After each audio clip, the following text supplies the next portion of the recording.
She had one rule she had kept for 18 years. Through every full moon, every burning shift, every night she bit down on leather and screamed into nothing so no one would hear.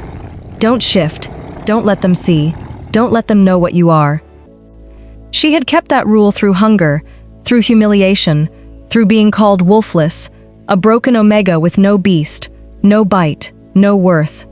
She had kept it even when they spat on her, even when they made her kneel, even when the boy she once loved looked her in the eye and said she was nothing. 18 years of silence, 18 years of hiding something so powerful, so ancient, so terrifying, that the last time it was seen, it brought an entire kingdom to its knees. But tonight she stood in the center of the Alpha King's court, 1,000 eyes watching, torchlight trembling, and the man on the throne leaned forward with a cold smile and said the 6 words she had feared her entire life. Shift, or we execute your mother. And Raven Cole closed her eyes and let her wolf wake up. Chapter 1. The thing about being called broken is that eventually, you start to believe it. Not all at once. It happens slowly, the way rust eats iron, quietly, persistently, until one morning you wake up, and the damage is so deep, you can't remember what the original surface looked like. You can't remember a time before the word wolfless followed you like a second shadow. You can't remember a version of yourself that didn't flinch when someone said your name in public, because in Ironvale Pack, your name and your shame had become the same thing. Raven Cole was 26 years old, and she had been broken, publicly, officially, ceremonially, since the age of 8. That was the year of first emergence. The ritual every wolf pup anticipated from the moment they understood what they were. The year your wolf showed itself for the first time, answering the pull of the full moon like a compass needle snapping north. Most children shifted in the meadow behind the pack hall, surrounded by elders and parents, and the warm communal pride of a people who measured worth in fangs and fur. Raven had stood in that meadow for 4 hours. Nothing came. No burn beneath the skin. No golden surge behind the eyes, no crack of bone reshaping itself into something magnificent. Just a small girl in a white dress, standing alone in the moonlight while the other children ran wild and silver through the trees, while parents cheered and elders nodded, and the world moved forward without her. She remembered her mother's face most of all. Elara Cole had stood at the edge of the meadow with her hands clasped so tightly her knuckles had gone white, and her expression, Raven had memorized every line of it, had studied it the way scholars study ancient texts, was not quite grief and not quite fear. It was something in between, something that looked, in the strange silver light of that night, almost like relief. Raven hadn't understood it then. She was beginning to understand it now. Ironvale was not a cruel pack by design. It had simply evolved over centuries into a place where worth was quantifiable. You were your wolf. Your rank, your mate prospects, your standing at the communal table, your right to speak in pack meetings, all of it flowed from the beast within you. A strong wolf meant a strong life. A weak wolf meant struggle, and no wolf at all? No wolf meant you were something the pack didn't have a word for, something that existed in the uncomfortable space between belonging and not, too wolf-blooded to be fully human, too empty to be fully pack. They called it Null, as in null and void, as in nothing. Raven had been Null for 18 years. It had shaped everything. The cottage she lived in sat at the eastern edge of pack territory, not quite inside the boundary markers, not quite outside. A deliberate placement, she'd come to understand. Close enough that the pack could technically claim her on census records, far enough that no one had to look at her over breakfast. She worked in the pack's grain stores, hauling, sorting, stacking, labor assigned to those without rank, without wolf, without choice. She ate alone. She slept alone. She had learned, across the accumulated weight of 18 years, how to make herself so small, so quiet, so unremarkable, that most days the pack forgot she existed entirely. This suited her perfectly. Because the alternative, being seen, being noticed, being looked at, carried risks that Raven could not afford. She pressed her palm flat against her sternum as she walked the eastern path toward the grain stores on the morning everything changed.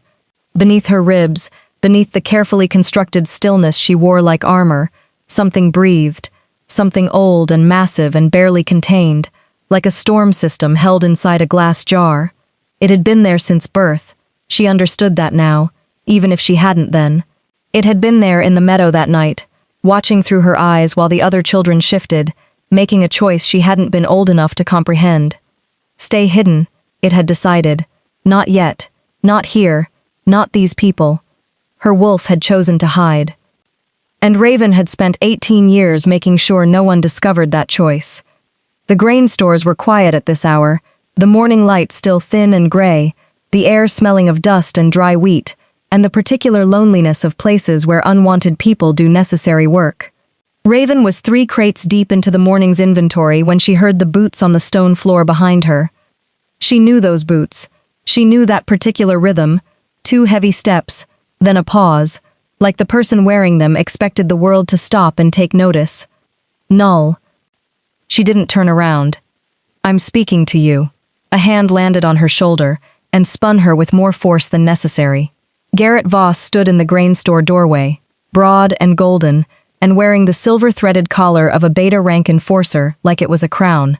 He was 28, beautiful in the aggressive way of men who have never once been told no, and he looked at Raven the way people look at furniture that has been left in the wrong room. Pack meeting, he said.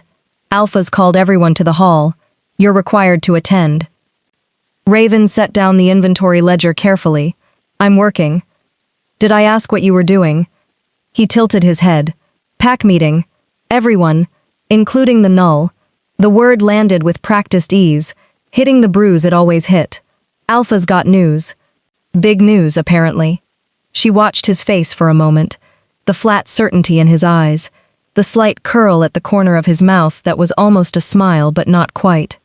Garrett Voss had been in love with her once, when they were children, before first emergence night.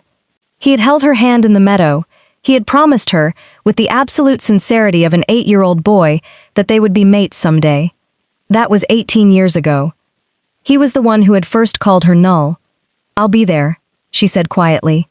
The pack hall was the beating heart of Ironvale, a vast timber and stone structure built into the side of the valley's eastern ridge, its walls hung with the pelts of ancient wolves, its floor worn smooth by generations of shuffling feet. On ordinary days, it smelled of wood smoke and communal meals, and the distinctive warm animal musk of 100 wolves gathered in close quarters. Today it smelled of something else. Anxiety. Raven could taste it in the air as she slipped through the rear door and found a position near the back wall, in the shadow of a support beam, invisible, unremarkable, precisely where she wanted to be. The hall was packed. Every member of Ironvale's 400 strong had gathered, and the noise of them filled the rafters like a weather system. She scanned faces as she always did. Habit, caution, the constant low-level threat assessment of someone who had survived on awareness alone. Her eyes found her mother across the room. Alara Cole stood near the front, and even at this distance, Raven could read the tension in her spine, the particular way she held her shoulders when she was frightened. They didn't speak much these days.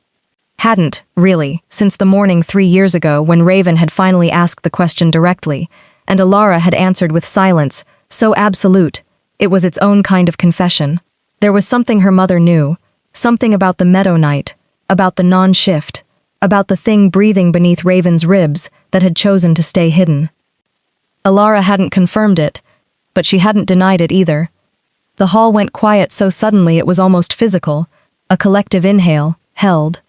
Alpha Bram Whitfield climbed the steps to the speaking platform, and the room reorganized itself around his presence the way iron filings reorganize around a magnet. He was 50, thick through the chest, with a gray-streaked beard and eyes the color of winter bark. He had led Ironvale for 20 years.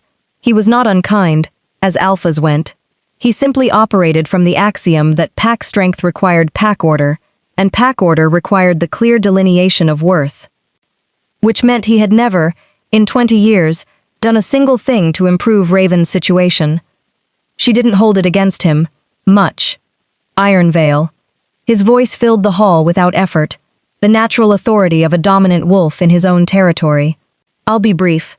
3 days ago, I received a summons from the High Court. He paused, letting the weight of those words settle. The Alpha King has called a Grand Convocation. Every pack within the 7 territories is required to send a delegation to the court at Veilhorn. We leave in 4 days. The room erupted. Raven felt the sound hit her chest like a physical wave.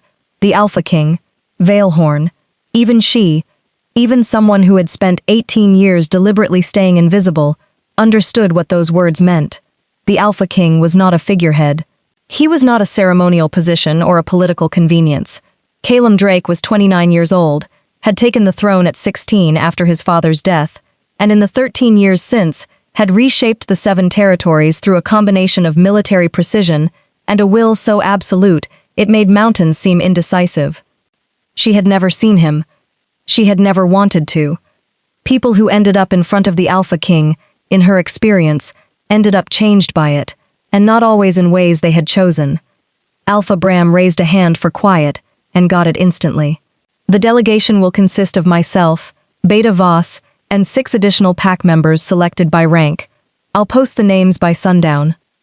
Raven exhaled slowly. She would not be on that list. She was not ranked. She was not anything. She would stay in Ironvale, tend the grain stores, keep her secret, and wait for the world to stop being dangerous. She began moving toward the rear door. One addition. Alpha Bram's voice caught her mid-step. By direct order of the High Court, every pack delegation must include 1 representative from each social stratum within the pack structure. Including, he paused, and she knew, before he said it, with a bone-deep animal certainty, that the pause was the universe drawing breath before it changed everything. Including unranked members. Wolfless. Another pause. Null. 400 heads turned. She stood in the shadow of the support beam and felt every single one of them find her, the only Null in Ironvale, the only one the designation could possibly mean, and she felt her carefully constructed invisibility collapse like a house of cards in a high wind. Across the room, her mother's face had gone completely white. And beneath Raven's ribs, deep in the locked and silent chamber, where she kept the thing that must never be seen, something enormous opened one golden eye. Veilhorn, it said, in the wordless language of blood and bone. Yes, finally. She found her mother waiting on the path outside the hall. Alara Cole was 51, and still beautiful in the way of women, who have survived things that should have broken them. Her dark hair shot through with silver, her face lined with the specific geography of old grief. She caught Raven's arm before she could pass, and drew her off the path into the shade of a rowan tree, and her grip was tight enough to bruise. "You can't go," she said. Her voice was barely above a whisper. "I don't think I have a choice, Mother. You have to find a way. Illness. Injury. Something." Alara's eyes were moving, checking the path, the tree line, the shadows. "You cannot go to Veilhorn. You cannot stand in that court." Raven looked at her mother's face, the fear there, the specific shape of it, and felt 18 years of unanswered questions compress into a single point. "Tell me why," she said quietly. "Right now, tell me the truth." Ilara's mouth opened, closed. "Tell me what you know about my wolf," Raven said. "Tell me why you looked relieved when I didn't shift in the meadow. Tell me what you've been afraid of since the day I was born." The silence stretched between them like a wire pulled too tight. Then Alara Cole did something Raven had never seen her do in 26 years of life. She looked away. "If they see it," she whispered, "they will never let you go." When the rowan leaves moved in a wind that hadn't been there a moment before, and somewhere deep in Raven's chest, the golden eye opened wider. Chapter 2. 4 days was not enough time to prepare for the end of the world. Raven spent the first day trying to get out of it. She went to Beta Garrett with a carefully constructed argument about grain inventory deadlines and the operational necessity of her presence in Ironvale during the Alpha's absence. He listened with the particular patience of someone who has already stopped listening, and then he smiled the smile that had stopped being warm approximately 18 years ago. "High Court order," he said simply. "Non-compliance carries pack sanctions. You want Ironvale sanctioned because the Null doesn't want to travel." She spent the second day with her mother. It was not a productive conversation. Alara had retreated behind the wall she built when she was frightened. Polite, warm on the surface, impenetrable underneath. She fed Raven tea and soft bread and spoke about the weather, about the grain stores, about a family 3 cottages down whose youngest had just presented her wolf ahead of schedule, a beautiful silver beta strain that the elders were already excited about. She spoke about everything except the thing that mattered, and when Raven pushed, gently, then less gently, Alara simply took her hand and held it and said nothing. But her hands were shaking. That told Raven more than words would have. The 3rd day she spent alone in the small, stone-floored room of her cottage, sitting cross-legged on the bare floorboards with her back against the bed frame, doing the things she had been doing since she was old enough to understand what she was managing. She breathed slowly. She reached inward, past the ordinary human machinery of lungs and heartbeat, down into the deeper place where the ancient thing lived, and she spoke to it in the only language that worked. Not words, not images, but intention, feeling. The careful, firm pressure of will against will. Not yet, she told it, not Veilhorn, not in front of those people. Stay hidden, stay quiet, please. The golden eyes regarded her from the inside of her own chest. It didn't argue. It never argued. It simply breathed, slow and enormous, and let her feel the full weight of what she was containing, the way you might let someone feel the size of a door they were trying to hold closed against a tide. Not threatening, just honest. We are running out of time, it communicated, in the wordless language of deep wolves. The hiding has a cost. You feel it. She did feel it. Had been feeling it for years, with increasing acuity. The exhaustion that had no physical source. The headaches that came with the full moon. The way her hands sometimes trembled at dawn for no reason she could explain to anyone. The suppression of a wolf, especially a wolf of this particular nature, this particular magnitude, was not a neutral act. It cost something. It had always cost something. She had simply decided, years ago, that the cost was worth paying. Stay hidden, she told it again. It closed its eyes. But she had the distinct sense it was merely resting.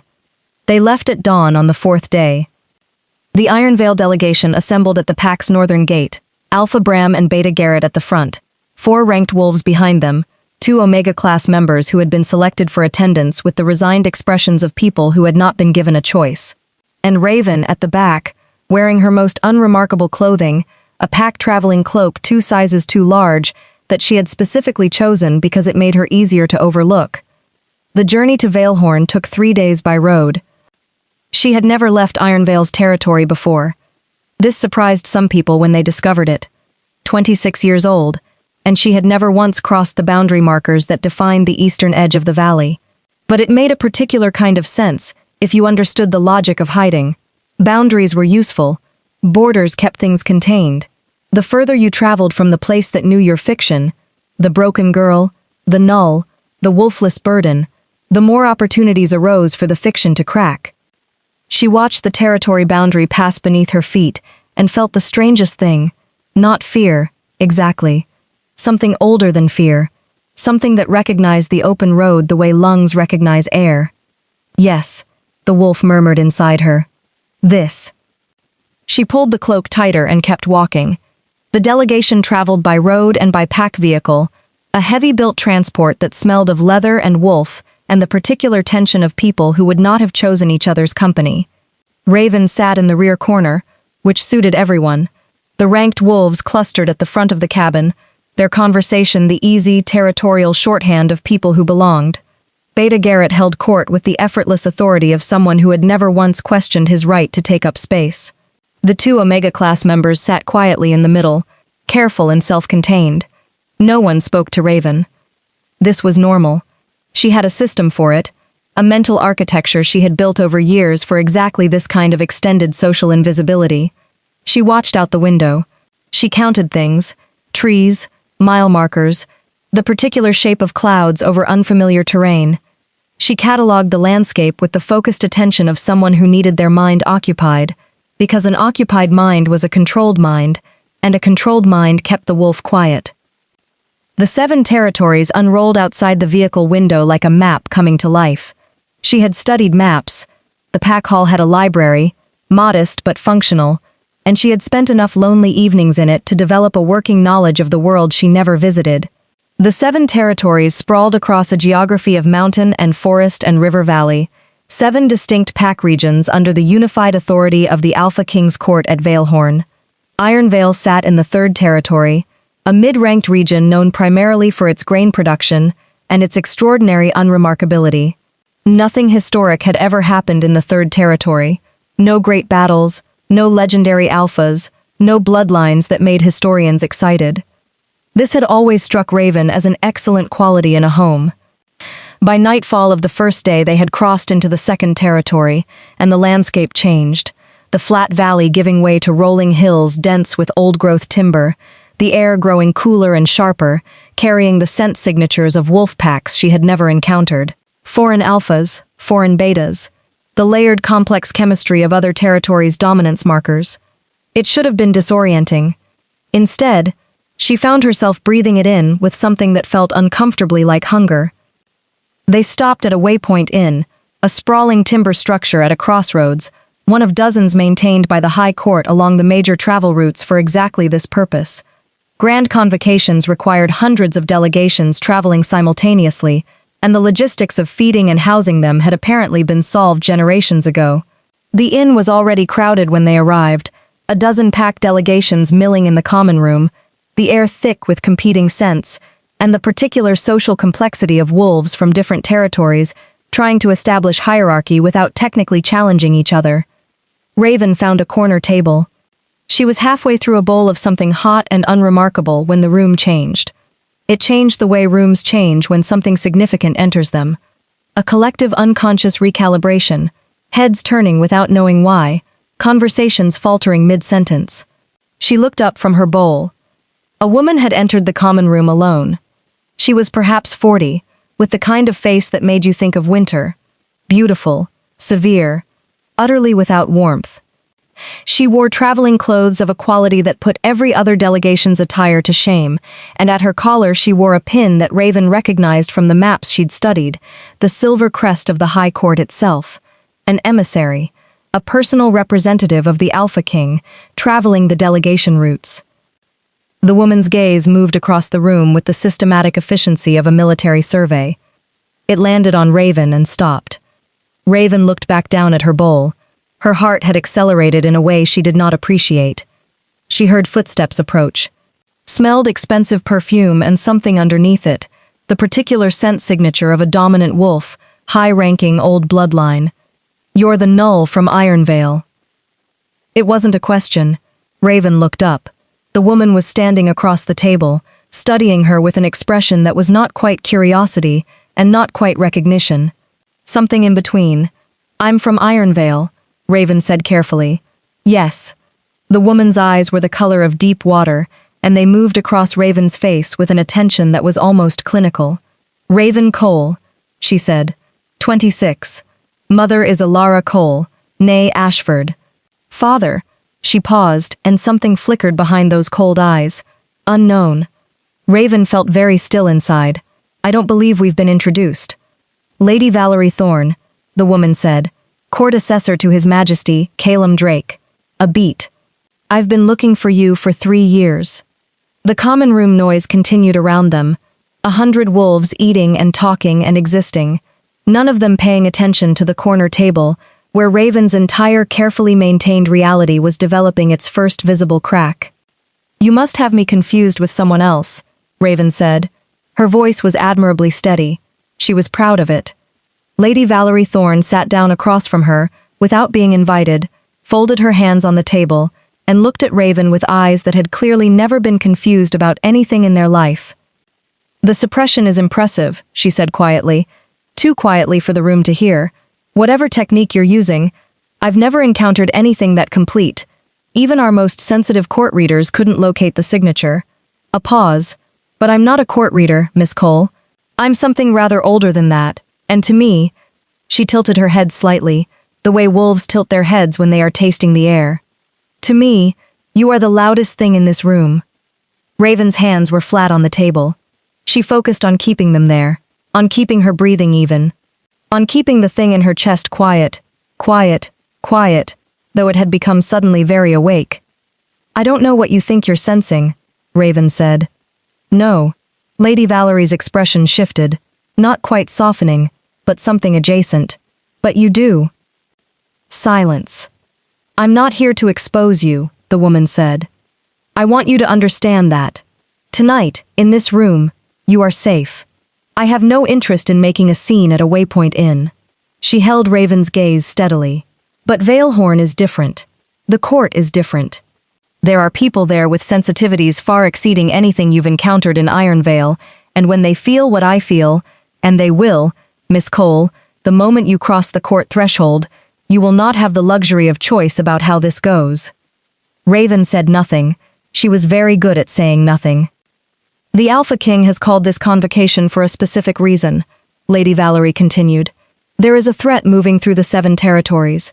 Something old, something that requires a specific kind of response. She paused again, and in the pause, Raven heard the weight of things being carefully chosen and deliberately left unsaid. His Majesty has been searching for something, for 18 years as it happens. The number landed in Raven's chest like a stone dropped in still water. 18 years. The same number of years she had been hiding. I think, Lady Valerie said softly, that you already know this isn't a coincidence. Raven looked at the woman across the table.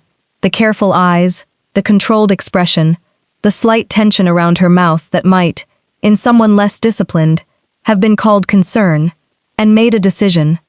The same decision she had been making since she was 8 years old, in different forms, for different reasons, against different threats. Good night, Lady Thorne, she said. She picked up her bowl. She finished her meal. She did not look at the woman across from her again. But her hands were trembling when she finally reached her room, and she sat on the edge of the narrow bed in the dark and pressed both palms against her sternum and felt the wolf breathing underneath them like a second heart, steady and golden and absolutely, terrifyingly awake. 18 years, it said. He's been looking for us. Outside the Waypoint Inn, the road to Veilhorn stretched on through the dark, and somewhere at the end of it, a king was waiting. Chapter 3. Veilhorn appeared on the morning of the 3rd day like a fever dream made of stone and silver. Raven had pressed her face to the vehicle window like a child despite herself, because no map had prepared her for the reality of it. The capital of the 7 territories sat at the convergence of 3 mountain ranges, built into the rock face of the central peak as much as on the ground before it, towers and buttresses, and vast carved archways climbing the mountain's face in layers, each level connected to the next by bridges so slender they looked, from a distance, like threads of spider silk. The stone was dark gray, almost black in the morning light, shot through with veins of something that caught the sun and threw it back silver. The whole city glittered faintly, like something alive, like something breathing. It was the largest concentration of wolves on Earth. She felt them before she saw them, the pressure of it, the accumulated weight of 1,000 dominant signatures pressing against her skin like a physical force. Every pack in the 7 territories was represented here. Every alpha, every beta, every ranked wolf who had answered the summons, all of them pouring into the city through its 4 great gates, all of them carrying their scent signatures and their territorial instincts and their carefully managed social hierarchies into a space that required all of it to be simultaneously honored and suppressed. The tension in the air was extraordinary. It tasted like a storm that hadn't broken yet. The Ironvale delegation entered through the western gate with 40 other 3rd Territory packs, moving through a processing corridor staffed by high court officials in silver and black uniforms. Documentation was checked, delegation credentials were verified, accommodation assignments were distributed. It was efficient, impersonal, and conducted with the bureaucratic precision of an institution that had been doing this for generations. Raven moved through it with her cloak hood up and her eyes down. She had not seen Lady Valerie Thorne since the Waypoint Inn.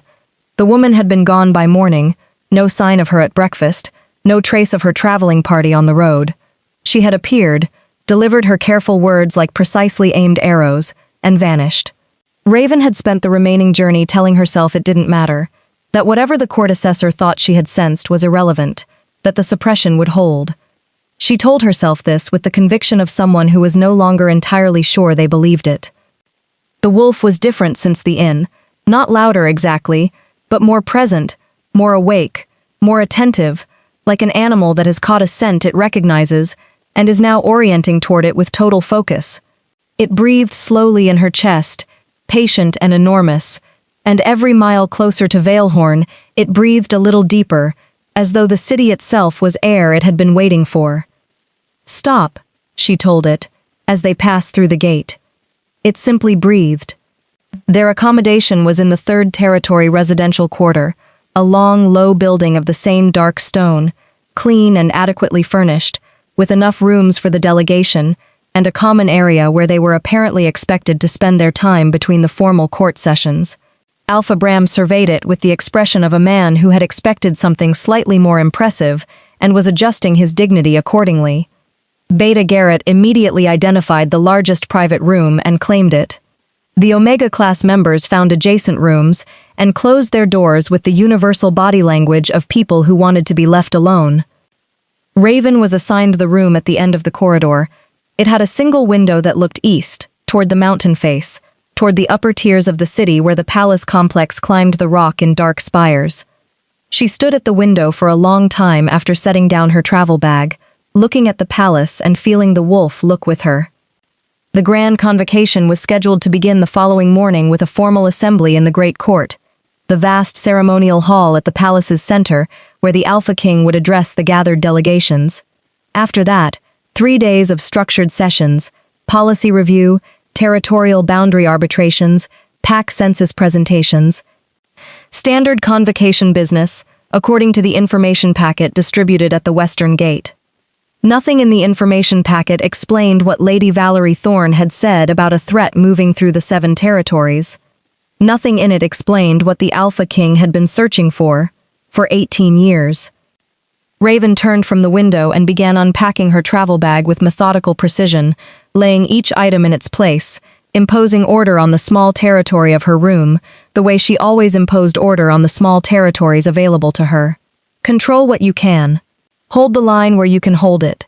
Her hand stilled on the worn leather journal at the bottom of the bag. Her mother had pressed it into her hands the morning they left. Not their usual restrained farewell, the careful hug and the practical words. This time Alara had pulled her close with a fierceness that felt like apology and like warning simultaneously, and she had pressed the journal against Raven's chest and said, "When you understand, forgive me, please." Raven had not opened it on the road. She sat on the edge of the narrow bed now, the journal in her lap, and looked at the cover. Old leather, dark with handling, the initials EA pressed into the lower corner. Alara Ashford, her mother's maiden name. This was not a journal Alara had prepared for the journey. This was something older, something kept. She opened it. The handwriting inside was her mother's, but younger, less controlled, with the slightly unsteady quality of someone writing in a state of sustained emotion. The first entry was dated 27 years ago. Raven did the arithmetic automatically. A year before she was born. "I don't know how to write this down," the first entry began. "I've been trying for 3 days and every time I start, I stop, because writing it makes it real, and I'm not sure I'm ready for it to be real. But Kala says I have to. Kala says if something happens to me, someone needs to know. So, here it is. Here is the true thing. I was chosen." Raven read slowly, carefully. The way you read something you sense will change the topography of your interior world. Her mother had been 24 when it happened, a ranked wolf from a small 2nd Territory pack. Nothing significant, no particular bloodline distinction. She had come to Veilhorn for an ordinary reason, a trade negotiation that required a low-ranked pack representative to do the paperwork no one important wanted to do. She had been here for 2 weeks when she encountered him. Not the Alpha King, his father. The previous king, Aldrich Drake, in the last year of his reign. Not a romantic encounter. Raven felt the tension in her shoulders release slightly at that, though she wasn't sure why she'd been holding it. A political one. Aldrich Drake had been searching for something specific. A bloodline, an old strain, a genetic heritage that had been deliberately scattered and hidden generations ago, when the last bearer of it had died in circumstances the journal described only as wrong, violent, covered up by people who feared what she was. The bloodline of the Pale Wolf. Raven's hand tightened on the journal page. The Pale Wolf was not a legend she was unfamiliar with. It existed in the edges of pack folklore, the kind of story told rarely and with a certain careful vagueness, the way you tell a story about something that makes the adults in the room go quiet. The pale wolf was said to be the original strain, the first, the oldest, the most fundamental expression of wolf nature that existed. Not stronger in the way of alpha wolves, not dominant in the social hierarchy sense, something different.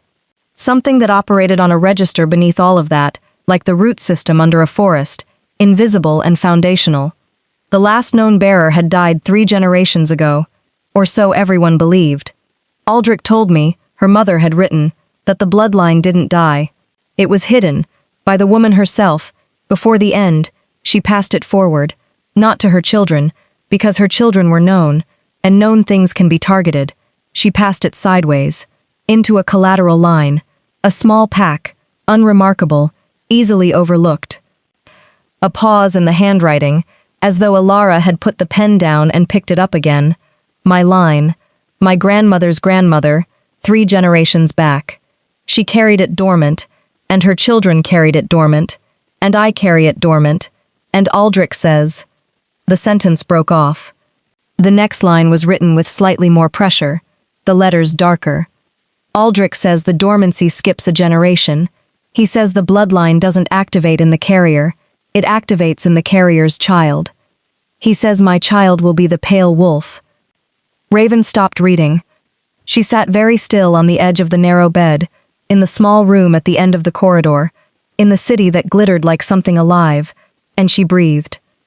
Beneath her ribs, the wolf breathed with her, slow and deep and golden, and absolutely, completely unsurprised. You knew, Raven thought at it. You've always known. The wolf said nothing, but she felt, from somewhere in the deep country of herself, something that was almost like gentleness, like a very large, very old thing, acknowledging that the small creature it lived inside of had just caught up to a truth it had been carrying alone for 26 years. She turned the page. Her mother's handwriting continued, more fractured now, fear bleeding through the control. When Aldrich died, when Calum took the throne, so young, 16 years old and already terrifying in the way his father never was, I was already pregnant, already gone. I had run. Calla helped me build the fiction, the Null child, the wolfless daughter, the broken girl no one would look at twice. It was the only protection I could think of. Make her invisible, make her worthless to them, make her the last thing anyone powerful would want. I don't know if it will be enough. Calum Drake is not his father. Aldrich wanted the pale wolf for protection, a living symbol, a source of legitimacy. Calum, another break in the writing. Calum has been searching for 18 years. He has been searching since he was old enough to read his father's research notes, and I do not know if he wants what his father wanted. I don't know what he'll do if he finds her. God help my daughter. God help my Raven. I should have told her. I should have told her years ago, but every time I tried, I looked at her face, so careful, so controlled, so perfectly built for survival, and I thought, not yet. Let her have this. Let her have the ordinary life a little longer. There is no longer. They've called the convocation. The final entry. Written, Raven realized with a cold shock of recognition, the day before they left Ironvale. He's found her. I don't know how. The suppression should have held. Calla said it would hold. But something has changed. The summons is too specific. The timing is not coincidence. My daughter is walking into the court of the man who has been hunting her bloodline since before she was born, and I cannot stop it, and I cannot go with her, and all I can do is leave her this. All I can do is trust that what lives inside her is strong enough for what's coming. Forgive me, my love. Forgive me for the silence, for the fiction, for the years of letting you believe you were broken when you were, in fact, the most extraordinary thing I have ever seen. You are not Null. You are not wolfless. You are the pale wolf. And I am so sorry that I am not brave enough to be the one to tell you. Raven closed the journal. She sat in the dark of the small room for a very long time. Then she looked up at the window, at the palace spires climbing the mountain face, black against the last light of evening, and she felt the wolf rise inside her chest like a tide, not breaking, not surging, not threatening the walls she'd built, simply rising to its full height for the first time, in the dark, in private, in the city at the end of the long road. It was enormous. It was ancient. It was the most herself she had ever felt. And in the palace above, lit by 100 torches, somewhere in the dark stone corridors where kings walked alone, Calum Drake was preparing for morning. Chapter 4. Calum Drake had not slept in 4 days. This was not unusual. Sleep, for him, had always been a negotiation, rather than a surrender. Something he scheduled between obligations, took in controlled increments, and abandoned without sentiment the moment something more pressing arrived. His advisors had stopped commenting on it years ago. His personal guard had learned to read the particular quality of stillness that meant he was resting versus the quality that meant he was thinking, because they looked identical from the outside, and the consequences of interrupting the wrong one were instructive. He stood at the window of his private study at the top of the eastern tower, looking down at the city filling with delegations, and he was very definitely thinking. Veilhorn at Convocation was a specific kind of beautiful, functional, precise, the beauty of a machine operating at capacity. He had called 12 convocations in 13 years of rule, and he had stood at this window for all of them, watching the same choreography, the delegations arriving through the 4 gates, the accommodation quarter lights coming on in sequence as packs settled in, the particular nervous energy of 1,000 wolves in close proximity trying to remember their diplomatic manners. He knew this city the way he knew his own heartbeat. He had grown up in its corridors, learned its politics in its council rooms, buried his father in its oldest courtyard. He had ruled it since he was 16 years old, and some days it felt like the stone walls had simply grown around him, like the city and the king had merged into a single entity that was neither quite human nor quite wolf anymore. Those days he went to the training yard and hit things until the feeling passed. Tonight he stayed at the window. The 3rd Territory delegations came through the western gate an hour ago, said the voice behind him. He didn't turn. He knew the voice the way he knew all the voices in his inner circle, by its texture, its particular economy of words, the slight formality that Valerie Thorne maintained even after 15 years of service because she was, at her core, a woman who believed that standards were what separated civilization from entropy. "I know," he said. "She's here." 2 words. He felt them land in his chest, with a weight disproportionate to their size. "You're certain." I sat across from her at a Waypoint Inn for 10 minutes. A pause. "Calum, I have been doing this for 30 years. I have assessed the bloodline signatures of 4,000 wolves across the 7 territories. I have never, not once, encountered a suppression that complete, that disciplined, that sustained." Another pause, shorter. "And I have never encountered anything underneath a suppression that felt like that." He turned from the window. Lady Valerie Thorne stood in the center of the study, with her hands clasped behind her back and her expression doing what it always did when she was delivering information she knew would be difficult, giving him the facts with complete precision and zero editorial softening, because she respected him too much to cushion things. It was one of the qualities he valued most in her. It was occasionally one of the qualities he found most exhausting. "She knows," Valerie said. "Or she's beginning to. I said enough at the inn to crack the foundation. And by now," she tilted her head slightly, "she'll have opened the journal."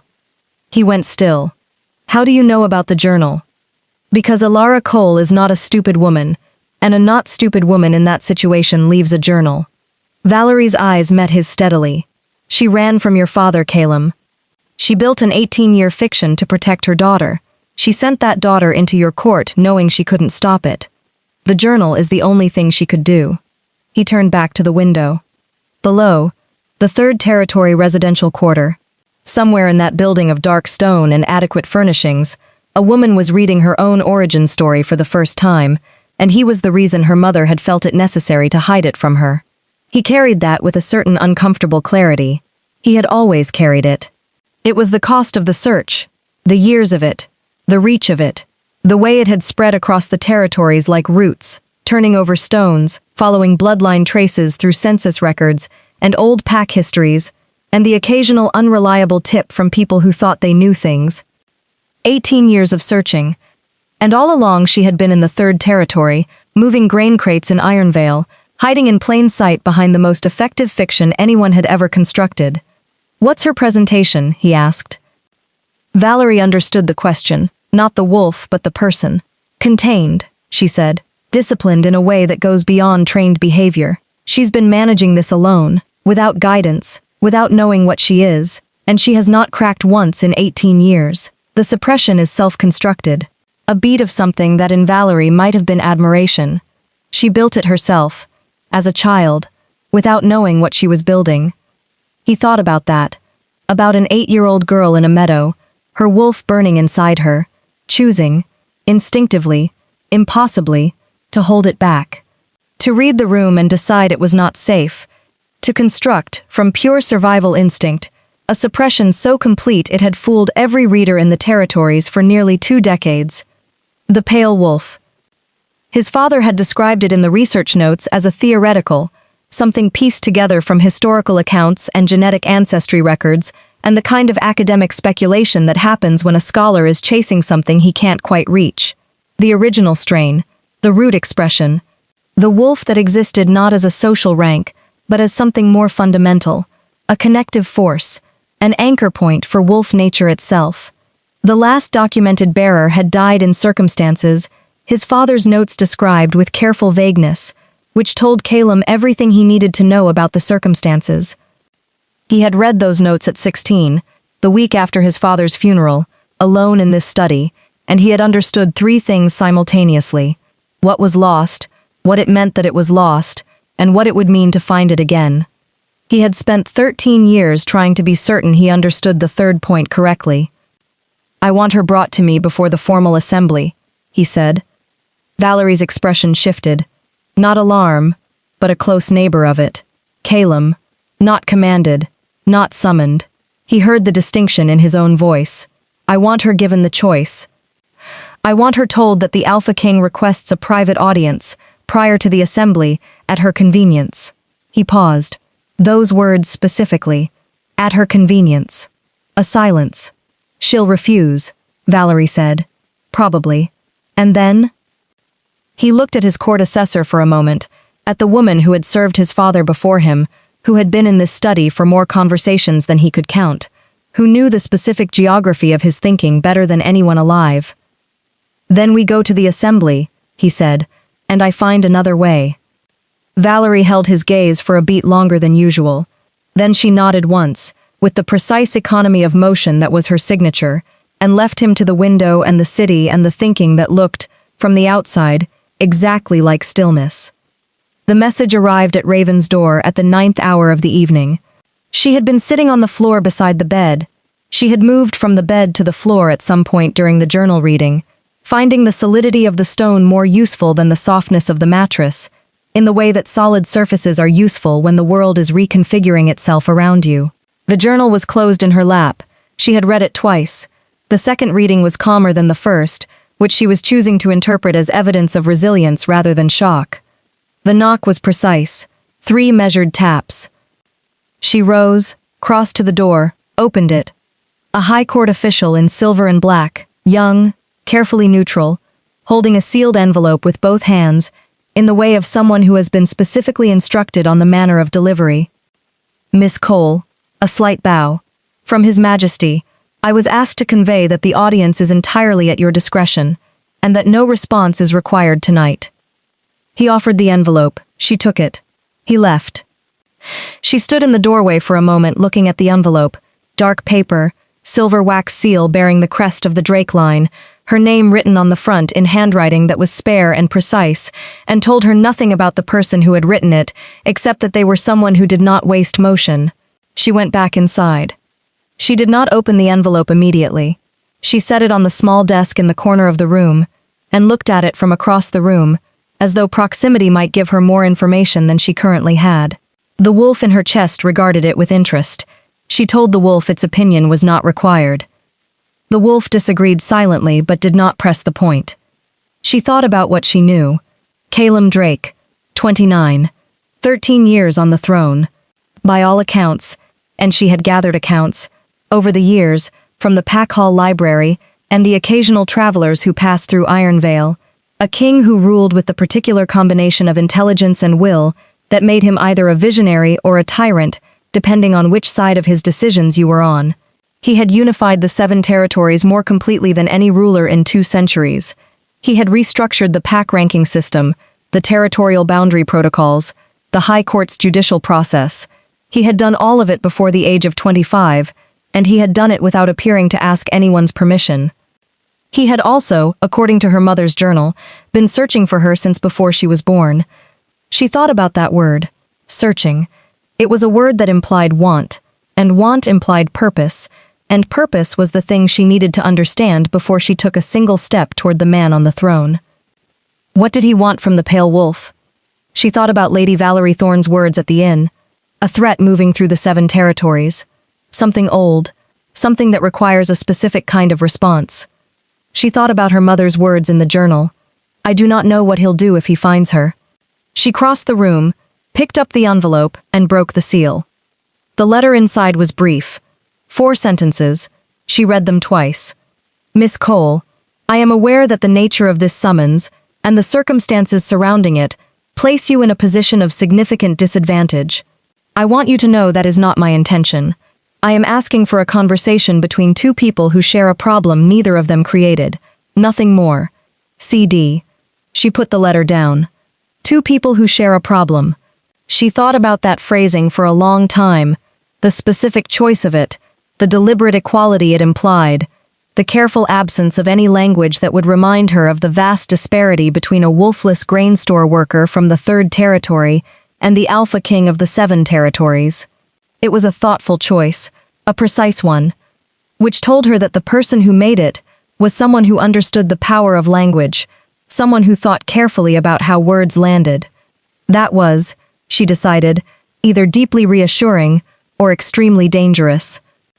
She folded the letter, put it in the journal, put the journal under her pillow with the unconscious protectiveness of someone securing something precious. Then she lay down on the narrow bed in the dark, fully dressed, and stared at the ceiling. She did not sleep, but for the first time in 26 years, it was not the weight of hiding that kept her awake. It was something else, something that felt, in the quiet dark of the room, like the first breath before a long-held note is finally released. Tomorrow, the wolf said. For once, she didn't argue. Chapter 5. She went. She decided at dawn, in the gray light before the city fully woke, standing at the window watching the palace spires emerge from the morning mist, like bones surfacing through skin. She stood there for a long time turning the decision over, examining it from every angle the way you examine a stone that might be ordinary and might be something else entirely, and then she put on her least unremarkable clothes, which were still fairly unremarkable, but it was the principle, and she went. The decision was not emotional. She was clear about that. It was tactical. She needed information. The journal had given her the shape of the thing, but not its edges, not its details, not the specific nature of what Calum Drake wanted from the bloodline he had spent 13 years hunting. She could go into the formal assembly blind, one Null wolf from the 3rd territory, in a hall of 1,000 ranked wolves, carrying a secret that was apparently the most significant thing in the 7 territories, while knowing almost nothing about why. Or she could walk into a private room and look the man in the eye, and try to understand what she was actually dealing with. She was not going because of the letter. She told herself this firmly. She was absolutely not going because of 4 sentences that had used the word conversation and the phrase, 2 people who share a problem, and had been signed, with deliberate informality, with only initials. She was going for tactical reasons. The wolf said nothing, but she felt something from it that she could only describe as amusement, which was an emotion she hadn't previously credited it with, and which she found mildly irritating. The High Court official was waiting at the residential quarter entrance, the same young man from the previous night, same careful neutrality, same precise bearing. He led her through Valehorn's morning streets without speaking, which she appreciated. The city was coming awake around them, other delegations moving toward the palace complex for the pre-assembly registration, High Court staff crossing between buildings with the purposeful efficiency of people who had done this many times, vendors setting up along the outer market streets that had sprung up overnight to service the convocation crowds. She catalogued it all with the habitual attention of someone who processed environments as a survival mechanism. Exit routes, crowd density, scent signatures of dominant wolves she would need to avoid, the particular acoustics of stone corridors that meant sound, carried farther than people expected. The palace complex was larger inside than the exterior suggested, an architectural trick of the mountain, she realized, as the official led her through a series of increasingly interior corridors. Much of Veilhorn's palace existed inside the mountain itself, carved directly from the rock, its chambers connected by passageways that maintained a constant cool temperature regardless of season. The walls here were the same dark stone as the city, but unadorned, functional, precise, the interior architecture of a place that had no interest in impressing people who had already gotten this far inside it. They went up, a staircase, then another. The city fell away below and behind, and the mountain rose above, and Raven counted steps with the part of her mind that always counted things, and breathed with the part that managed the wolf, which was increasingly attentive, increasingly oriented toward whatever was at the top of these stairs. Steady, she told it. It was steady, but it was also very awake. The official stopped before a door, plain wood, iron handle, no ornamentation, and knocked twice. A voice from inside said something she couldn't quite parse through the wood, and the official opened the door and stepped aside and looked at her, with the expression of someone completing a task. She walked in. The room was not what she had expected. She had constructed, without meaning to, a mental image of the Alpha King's private space, something large, something deliberately imposing, the architectural equivalent of a dominant wolf making itself known. Stone and silver, and the accumulated iconography of authority. This was a study, a working one, with the specific disorder of a space where actual thinking happened, papers stacked on a long table with the careful disorder of active organization, not performance, books pulled from shelves and left open at angles, a cold fireplace with ash in it that suggested the fire had been lit and had burned out naturally, without anyone attending it, a window looking east toward the mountain face, morning light coming through it at a low angle. The man standing at that window turned when she entered. Calum Drake was not what she had expected either. She had expected authority made visible, the physical expression of 13 years on the throne of the 7 territories, something overwhelming, something that announced itself. And there was no separating him from the authority. It existed in the way he occupied space, the particular quality of stillness that she recognized from the letter, the same economy that didn't waste motion. He was tall, dark-haired, with the lean build of someone who stayed physically capable as a matter of discipline rather than vanity. His eyes, across the room in the morning light, were a gray so dark they were almost black. But he looked tired. That was the thing she hadn't expected. The Alpha King of the 7 territories, in his private study at dawn, looked like a man who had been carrying something heavy for a very long time and had gotten good enough at it that most people couldn't see the weight anymore. She recognized that. She recognized it the way you recognize a mirror. Miss Cole. He didn't move from the window. Gave her the room, she realized. Gave her the space to orient, to assess, to not feel cornered. A deliberate choice. Thank you for coming. I haven't decided yet whether it was the right decision, she said. Something shifted in his expression. Not quite a smile, but the ghost of one, there and gone. That's fair. He moved from the window then, not toward her but to the long table, pulling out a chair on the far side of it, and then, with a slight gesture, indicating the chair across from it, putting a table between them, more deliberate choices. She sat. He sat. For a moment they simply looked at each other across the table covered in papers and open books, and she felt the wolf in her chest go absolutely, completely still. Not suppressed, not hidden, but attentive, the way a very large animal goes still when it has identified something worth paying full attention to. You read the journal, he said. Not a question. Yes. Then you know more than you did yesterday. He folded his hands on the table, a gesture that managed to be simultaneously composed and not aggressive. And you have questions? I have nothing but questions. He nodded. Ask them. She looked at him for a moment, at the gray dark eyes and the tired face, and the hands that were still on the table, and she chose the most important one, the one everything else depended on. What do you want from the pale wolf? The directness of it landed in the room without apology. She watched his face for the micro-expressions that would tell her more than whatever words he chose. The slight tension, the prepared answer assembling itself behind the eyes, the performance of sincerity that politicians and kings constructed like armor. She saw none of that. What she saw was something more complicated, something that looked, behind the composure, like relief. To end something that should have been ended 3 generations ago, he said. She waited. He reached to the side of the table and pulled a specific folder from a stack, deliberately, from a specific location, which meant it had been placed there in preparation for this conversation. He opened it and turned it so she could see the contents. Documents, old ones, the paper brittle at the edges, the writing in an archaic formal style. Genealogy records, bloodline charts, and underneath them, something else, reports, more recent, with the High Court seal at the top. 3 years ago, he said, something started dying. She looked at him. Not people, not immediately. He turned one of the reports to face her. The bond network, the connective tissue between wolf packs, the resonance that allows territorial boundaries to function, that allows the ranking system to maintain coherence, that keeps the social architecture of the 7 territories from collapsing into constant territorial warfare. He paused. It's been degrading. Slowly, systematically, in a pattern that our court readers identified 3 years ago and have been tracking since. Raven looked at the report.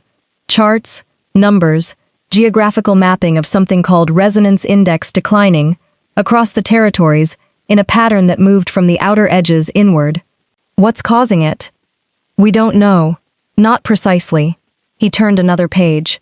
What we know is that the last time something like this was documented was 3 generations ago, and it stopped, abruptly, completely, the year the last pale wolf died.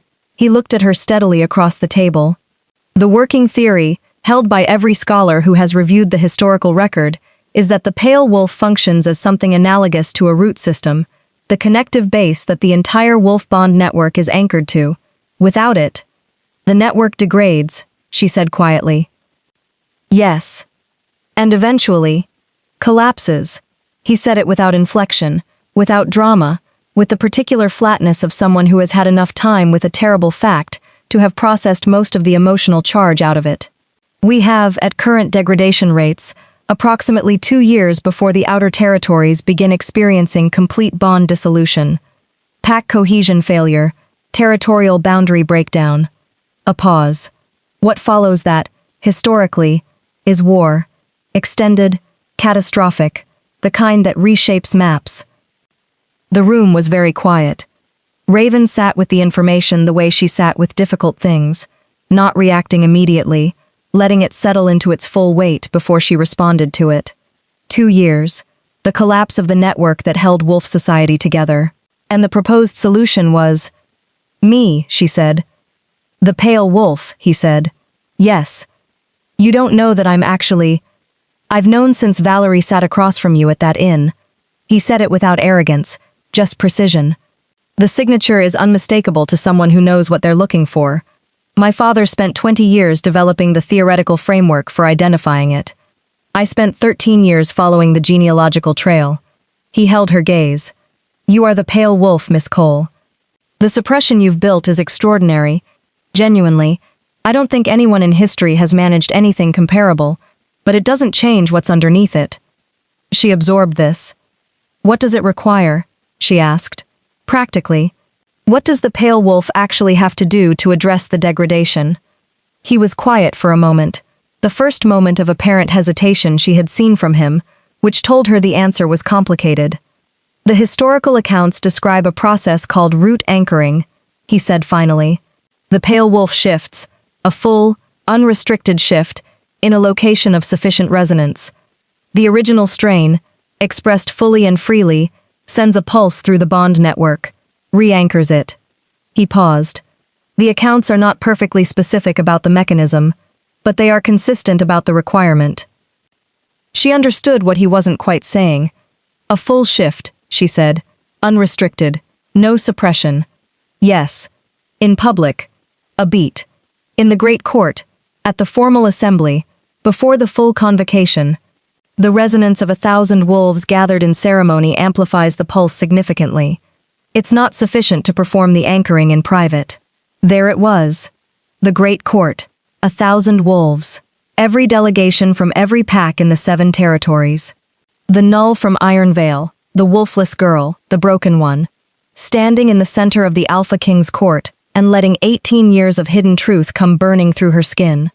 She looked at Calum Drake across the table of papers and open books, and she said, with complete steadiness, "And if I refuse?" He didn't look away. "Then in 2 years, the 7 territories begin to unravel, and I have no other option to offer you, because there is no other option. You are the only pale wolf alive." A pause that carried weight. "I will not force you.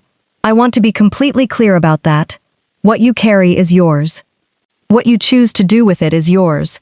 I have spent 13 years searching for you, and I will not repay your mother's sacrifice by treating you as a resource rather than a person." She stared at him. He stared back. "But I am asking you," he said quietly.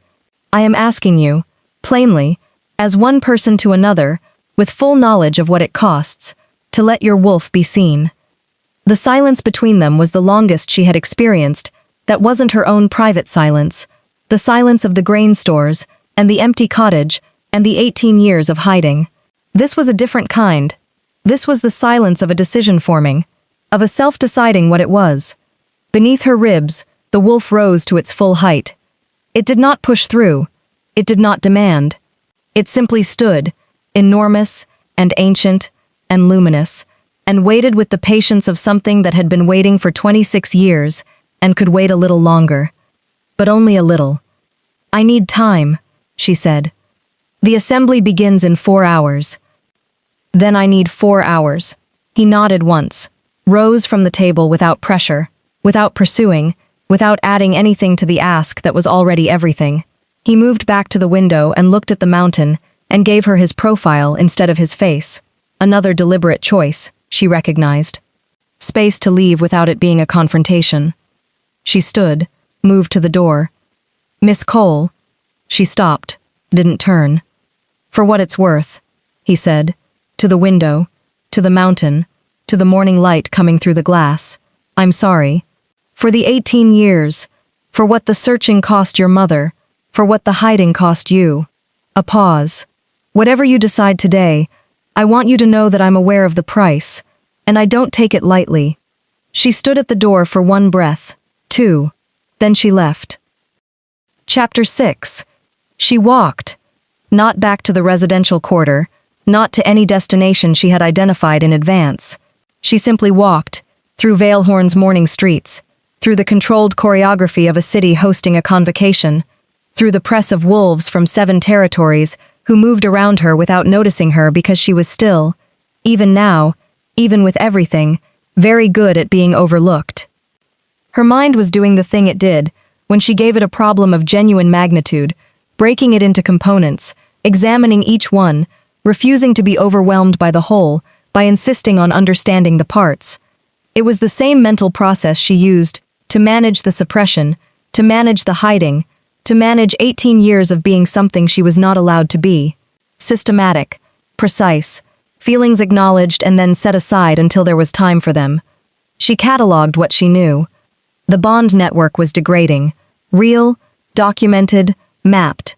She had seen the reports, the numbers, the geographical spread of it. Not theoretical, not political maneuvering. A genuine crisis with a timeline and a mechanism, and a history that predated Calum Drake's reign, and his father's obsession, and everything that had been done to her mother, and to her, in the name of finding a solution. The Pale Wolf was, according to every historical account available to the Alpha King's court, the solution. She was the Pale Wolf. Therefore, she stopped walking.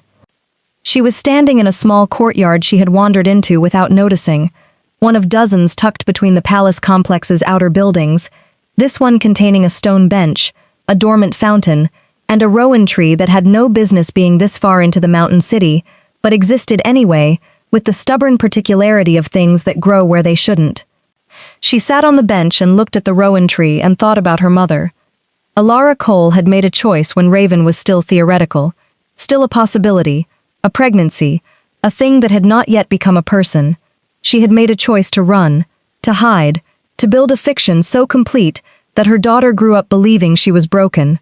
She had made that choice out of love and out of fear, in roughly equal proportions, and Raven understood both of those things with a clarity that the journal had made unavoidable. She understood them. She was not sure she forgave them. She was not sure forgiveness was the right framework. What she felt, sitting on the bench in the courtyard with the rowan tree, was something more complex than anger, and less simple than grief. The particular emotional texture of learning that your life has had a shape you weren't told about, that the suffering you experienced had a reason you were kept from knowing, that someone who loved you made decisions about your autonomy before you were old enough to have any. Her mother had been afraid. Calum Drake's father had been searching. And between those two facts, Raven had grown up in a grain store at the edge of pack territory, building a self out of silence and control, and the daily discipline of containing something that could have been, that was, apparently, one of the most significant things in the world. She pressed her hands flat against her thighs and breathed. The wolf breathed with her. She thought about the shift. In the abstract, she had thought about it her entire life, the thing she did not do in the meadow, the thing that never happened on full moon nights, the thing she had suppressed so completely that even the burning that accompanied it had become a kind of background static she no longer consciously registered. She knew, from the physical sensation of the wolf inside her, that it would not be like ordinary shifting. She had seen ordinary shifting, had watched, hundreds of times, from the edges of pack gatherings, as Ironvale's wolves moved between forms with the fluid ease of something natural and well-practiced. A surge of light behind the eyes. A brief restructuring, the wolf and the person exchanging foreground and background. What lived inside her would not do that. She knew it the way she knew her own heartbeat, with the intimate certainty of something felt rather than learned. The pale wolf shifting would not be subtle. It would not be a slip between forms, a quiet exchange. It would be, the word that came to her was seismic, the release of something that had been building pressure for 26 years, behind a wall that had cost her everything to maintain. She thought about what that would look like. In the great court, before 1,000 wolves, in front of every alpha and beta and ranked wolf in the 7 territories, all of them watching the Null from the 3rd territory stand in the center of the floor and become something none of them had the framework to understand.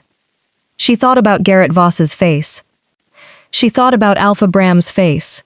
She thought about every person who had ever said the word Null and meant it as an ending, a verdict, a permanent settling of her worth and her place, and her right to exist in the world as something other than a cautionary example. She noticed, with interest, that she did not feel afraid of that. What she felt was something she needed a moment to identify, because it was not an emotion she had significant experience with. It felt like hunger. You look like someone doing very difficult mathematics. She turned. A woman sat on the other end of the bench. Or rather, a woman had appeared on the other end of the bench, because Raven had not heard her approach, which was remarkable given that her hearing was, despite everything, not ordinary. She was perhaps 35, with the kind of face that made you think of open country, broad, warm, weathered in a way that suggested outdoor life rather than age. Her hair was the color of autumn leaves, and she wore it loose. She had no pack insignia that Raven could identify, no high court silver, nothing that placed her in the social taxonomy of the convocation. She was also, Raven realized with a small shock of recognition, not a wolf. Or not only a wolf. The scent signature was complex in a way she had never encountered, layered, ancient, suggesting something that didn't fit neatly into the categories available to her. "You're not with a delegation," Raven said. "No." The woman smiled. It was a good smile, genuine, a little crooked. "I'm with the rowan tree, mostly. It's been here longer than the city. I like to check on it." Raven looked at the tree, then back at the woman. "Who are you?" "Fern." Simply, as though that were sufficient. "Fern," Raven repeated. "And you're the one they've been looking for. Not unkind. Not dramatic. The same simplicity. I could feel you coming for 3 days, like a pressure front moving in." Raven studied her. "You're a reader." "Among other things."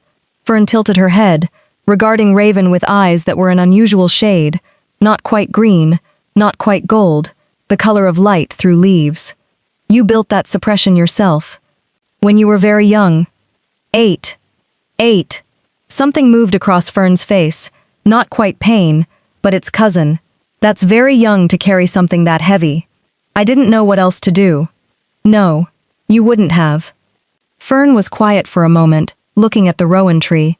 I knew the last one, you know, the one before you, 3 generations ago.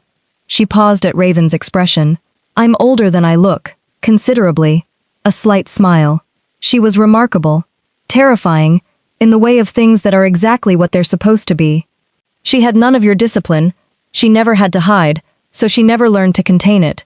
She was just herself, completely, all the time. What happened to her? The smile faded. What happens to things that are threatening to people who prefer a particular arrangement of power? Fern's voice was even, but underneath it was something old and sad.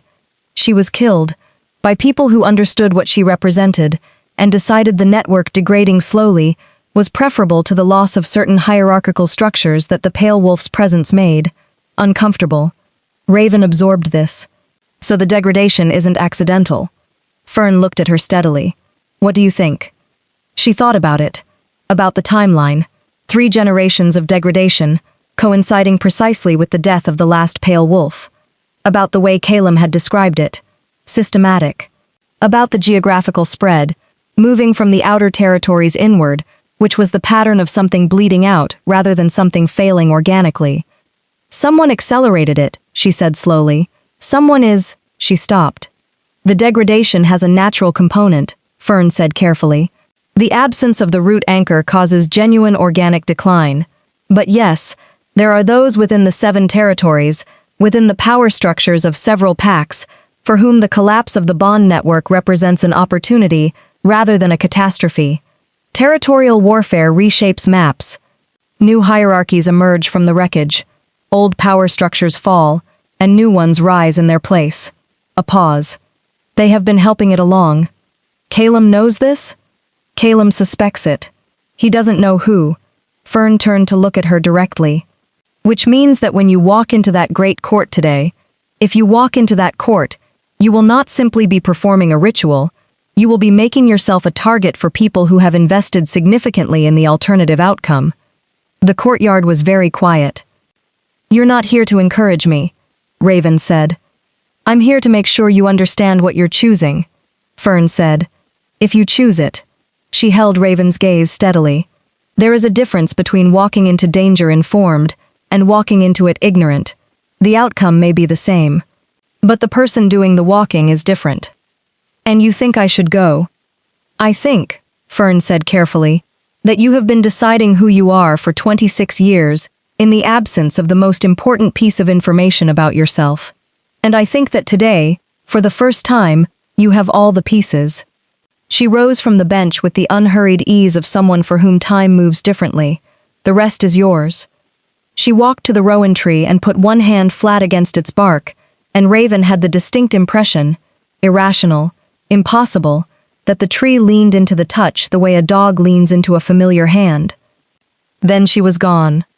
Raven sat alone in the courtyard with the dormant fountain and the stubborn tree, and approximately 2.5 hours left before the great court assembly. She thought about Calum's words. 2 people who share a problem neither of them created. She thought about Fern's words. You have been deciding who you are for 26 years, in the absence of the most important piece of information about yourself. She thought about her mother's words, written in a shaking hand in an old journal. You are not Null. You are not wolfless. You are the pale wolf. And she thought about the meadow, the white dress, the 4 hours of standing in the moonlight while the world moved around her, the small girl who had looked at the people watching, at their readiness to judge, to categorize, to assign worth based on what emerged, and had made a decision so profound, so instinctive, so right for the circumstances, that it had held for 18 years. She had chosen then to hide. She was choosing again, now. She stood up from the bench. The wolf stood with her. She went back to the residential quarter first. Alpha Bram was in the common area when she arrived, reviewing something on paper with the focused expression of a man preparing for public performance. He looked up when she entered, with the slight surprise of someone who has mostly forgotten a person exists being reminded of their existence. "The assembly is in 2 hours," he said. "I know." She crossed to her room, retrieved the journal from under the pillow, held it for a moment, put it back. What was in it was inside her now. It didn't need to be carried. She changed into the better of the 2 sets of clothes she'd packed. Not performing. She wasn't performing. But there was a difference between unremarkable and diminished, and she was done with diminished. When she came back through the common area, Alpha Bram was still there, still looking at his papers. "Alpha Bram," she said. He looked up again. "After today," she said carefully, "things will be different. I want you to know that I'm aware of what that means for Ironvale, and I don't intend for the change to be—" She searched for the word. "Disruptive, more than necessary." He stared at her. "I beg your pardon?"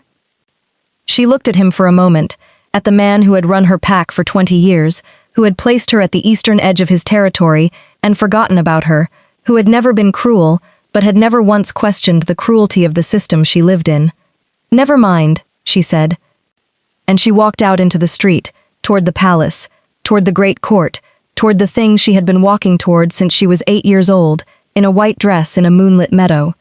The wolf walked beside her, not inside her, for the first time, beside her, like an equal. Chapter 7. The great court of Valehorn was built to make you feel small. This was not accidental. Raven understood that the moment she stepped through the entrance arch and the full scale of it hit her, a vast circular chamber carved directly from the mountain's interior, its ceiling lost in shadow 60 feet above, its walls lined with tiered galleries that rose in concentric rings from the central floor.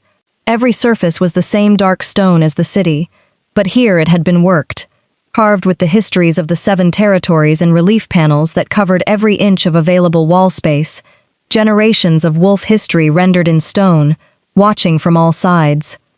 The floor was pale, white granite, almost luminous, a deliberate contrast to the dark walls. A stage, she realized. The central floor was designed to be a stage. Everything that happened on it would be visible from every tier of the gallery above. The chamber was filling rapidly. 1,000 wolves.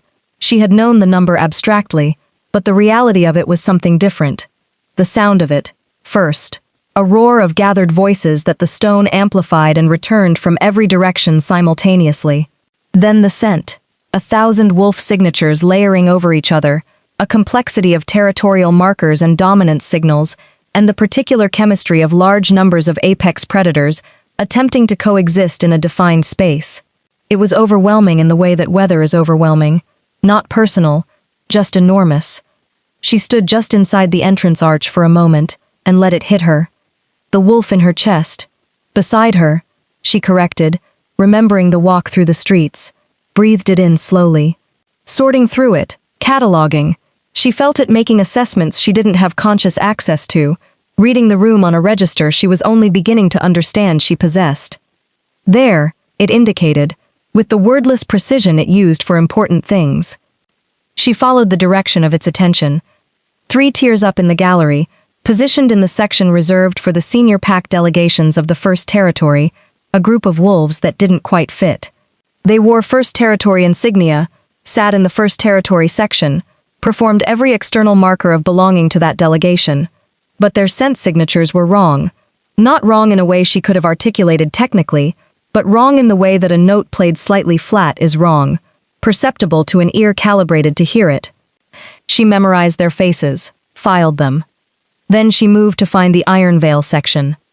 The Ironvale delegation had been assigned to the 4th tier, mid-level, consistent with their 3rd territory ranking. She found them without difficulty, Alpha Bram already positioned with the careful dignity of a man, determined to make the most of a mid-level assignment, Beta Garrett flanking him with the expression of someone who found the seating arrangement personally insulting. She slipped into the row behind them. Neither acknowledged her. This was fine. She was not here for acknowledgement. From the 4th tier she had a clear sightline to the central floor below, and to the elevated platform at the northern end of the chamber, the Alpha King's position, currently empty, flanked by two enormous stone columns carved with the Drake bloodline crest. The platform was slightly higher than the gallery tiers, positioned so that whoever stood on it could be seen from every angle simultaneously. Ochi studied the empty platform and felt the wolf study it with her.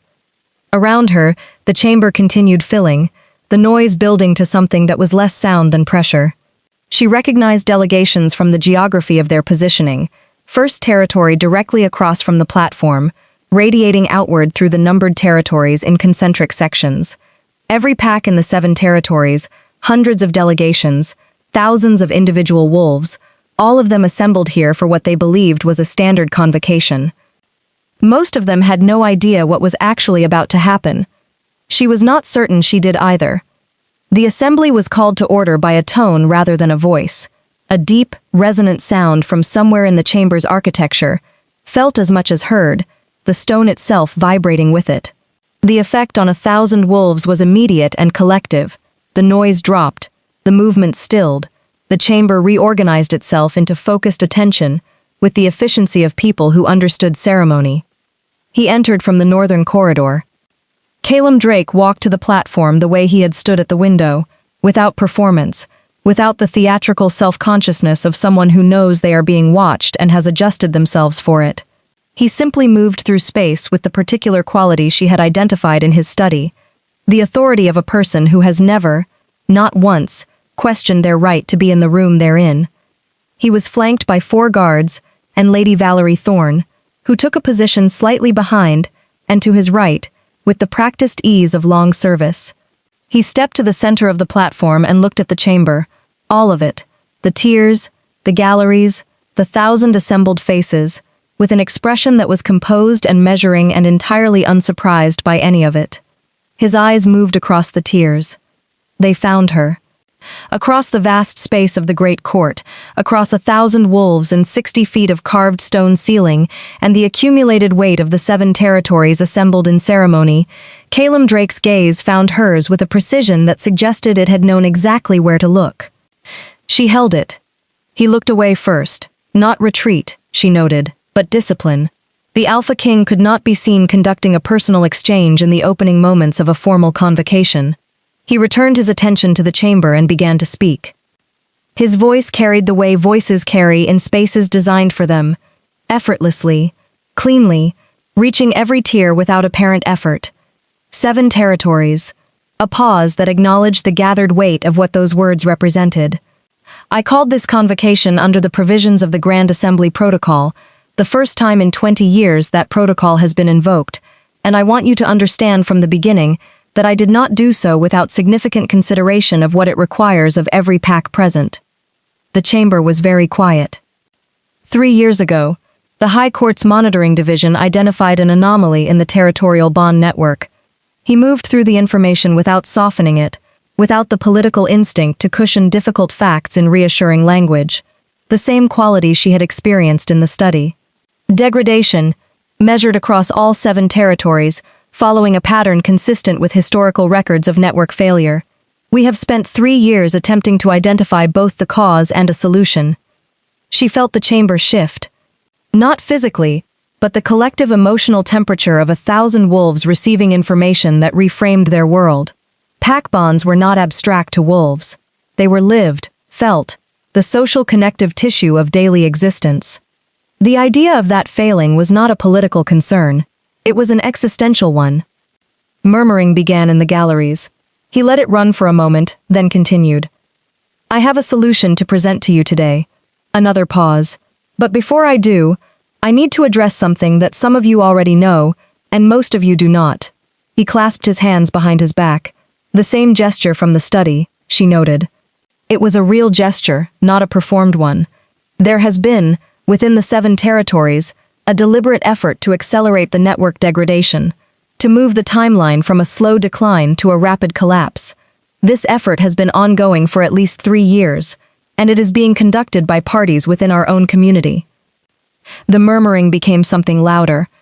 She watched the section 3 tiers up, the group with the wrong scent signatures, watched for the micro-expressions that betrayed people hearing a thing they already know being said publicly for the first time. She saw 2 of the faces go carefully, deliberately neutral in the specific way of practiced concealment. She filed that too. I am not in a position today to name those parties, Calum continued, over the rising chamber noise. The investigation is active, and I will not compromise it by premature disclosure. What I will say is this. His voice carried an edge that hadn't been there before, not anger exactly, but something harder, something that reminded you what 13 years of ruling the 7 territories had made him. Whatever you are trying to achieve, you should know that it ends today. The chamber went very quiet again. The solution I am presenting requires something I have never asked of this court before. He paused here for the first time, with something that might have been, in a less disciplined man, hesitation. It requires trust. From every delegation present, I am asking you to witness something you will not have context for, that your histories have not prepared you to recognize, and to receive it without fear. He looked at the chamber. At all of it. The pale wolf is alive, he said. The sound that moved through the great court at those words was unlike anything Raven had ever heard. Not a gasp, not a roar, but something in between. A collective sound that was the auditory equivalent of 1,000 people losing their footing simultaneously. Ancient. Instinctive. The response of wolf nature to a word it recognized from somewhere deeper than history. She felt it in her chest like a tuning fork struck against the exact frequency of what lived inside her. The pale wolf is in this court today. Calum's voice cut through the sound with clean precision. And I am asking, not commanding, asking, for the opportunity to demonstrate what that means for the network, for the territories, and for all of us. He looked toward the 4th tier, toward Ironvale, toward her, and 1,000 heads turned to follow his gaze. Beta Garrett turned first. Then Alpha Bram. The row in front of her reorganized itself in slow motion as every member of the Ironvale delegation followed the direction of the Alpha King's attention, and she watched their faces move through the same sequence: confusion, reorientation, the moment of landing on the only person in the row that the Alpha King could possibly be looking at. Garrett's face went through approximately 4 distinct emotional states in rapid succession. She watched all of them with a kind of remote interest, the way you watch weather patterns you've been anticipating for a long time finally arrive. Her? Garrett said, not to her, to Alpha Bram, to the row, to the universe in general. The Null? Alpha Bram said nothing. His expression had gone to a place she couldn't read, somewhere between stunned and something that looked uncomfortably like recalculation. She stood up. Not because of them, not in response to Garrett's face or Alpha Bram's recalculation or the 1,000 eyes that were now tracking her movement through the 4th tier row toward the aisle. She stood up because she had made a decision in a courtyard with a rowan tree, and she was done revising it. The aisle was clear. She walked down it. She was aware of the silence that expanded around her movement, the way 1,000 wolves tracking a single person's progress through a space creates a moving pocket of held breath. She was aware of the gallery tiers above her, the faces in them, the accumulated weight of the 7 territories watching a woman in plain traveling clothes walk down an aisle in the 4th tier. She was aware of the group 3 tiers up, whose wrong scent signatures had sharpened into something else, something she recognized, low and instinctive, as threat assessment. She reached the floor-level staircase and descended. The white granite of the central floor was cool under her feet. She walked to the center of it, the exact center, the point equidistant from every gallery tier, the stage that had been designed for visibility from all angles, and she stopped. She looked up at the platform. Calum Drake looked down at her. Across the great court, across the silence of 1,000 held breaths, his expression was the same as it had been in the study when she'd asked him what he wanted. Composed, tired, carrying something heavy with practiced discipline. But his eyes, in the torchlight, across the distance, his eyes were not tired. His eyes were the expression of a man watching something he has spent 13 years believing in finally step into the light. She looked away from him, looked at the chamber, all of it, every tier, every face, every wolf from every territory, who had come to this convocation expecting policy discussions and boundary arbitrations and the ordinary business of the world, and who were now watching her stand on the white granite floor and trying to understand what they were seeing. She breathed in. She breathed in. She closed her eyes. And for the first time in 18 years, she stopped holding the door. Chapter 8. The suppression didn't fall. It shattered. There was no other word for it. No gentler description of what happened in the half-second between Raven closing her eyes and the world changing. 18 years of disciplined containment, of daily maintenance, of the constant low-level expenditure of will that had become so habitual she had stopped experiencing it as effort and started experiencing it as simply the texture of being alive. All of it came apart simultaneously, not gradually, not in the controlled release she had vaguely imagined, but all at once, like a dam that doesn't leak before it breaks. The sound it made was felt rather than heard. A pulse, a deep subsonic detonation that originated somewhere in the center of her chest and moved outward in a perfect sphere, passing through stone and air and the bodies of 1,000 wolves without slowing, without diminishing, reaching every corner of the great court in the same instant, and then continuing, through the mountain, through the city, outward through the territories in a wave that the court readers would later describe, in their formal reports, as the single most significant resonance event in recorded wolf history. But Raven didn't know any of that yet. What she knew was the shift. It began in her hands. The warmth she had suppressed for 26 years, the burning that accompanied wolf nature asserting itself, that she had kept to background static for so long she had almost forgotten it was warmth at all, came back all at once, flooding her hands first, then her arms, then her spine, then everywhere simultaneously. Not painful. She had expected pain, had braced for it, had the memory of other wolves' first shifts to reference, the crack and reconfiguration of bone that looked agonizing from the outside. This was not that. This was the opposite of pain. This was the specific physical sensation of something long compressed being released. The relief of it. The enormous relief. Cellular and total. Every part of her body recognizing simultaneously that it had been held in a posture of constant tension for 18 years, and was now, finally, allowed to stop. It felt like the first breath after being underwater. It felt like setting down a weight you had carried so long you'd forgotten it wasn't part of your body. It felt like coming home to a place you'd never been, but had always known existed. The light came next. She knew it was light because she could see it through her closed eyelids, not the torchlight of the great court, which was amber and directional and human-made. This was something different. Something that came from inside her, moving outward through her skin the way light moves through paper held to a flame, the structure visible within the luminescence, the self illuminated from the inside. She heard the great court react.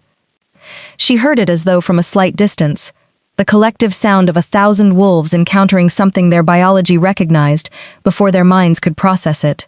Not fear, though fear was in it. Not awe, though awe was in it.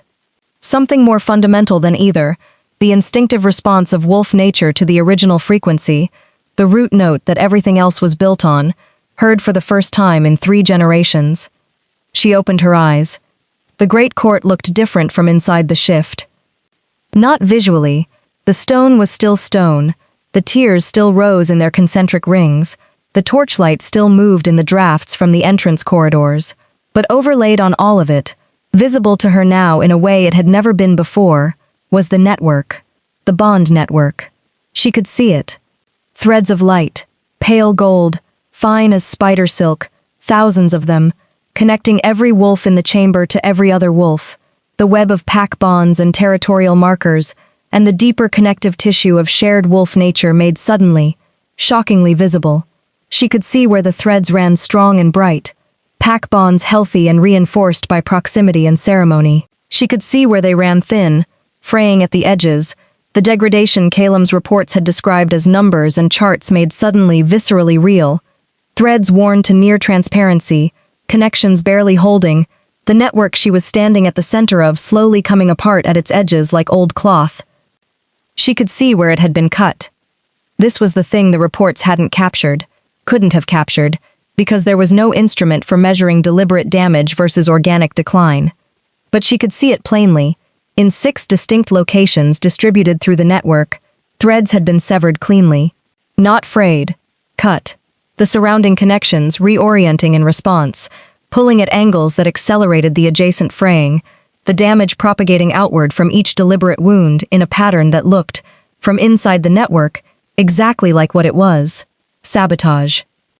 She turned her head slowly, following the lines of deliberate damage back to their sources, tracing them through the visible network with the same systematic attention she applied to inventory ledgers and grain store mathematics. 3 tiers up, 6 individuals, wrong scent signatures. She looked at them directly. 2 of them were already moving.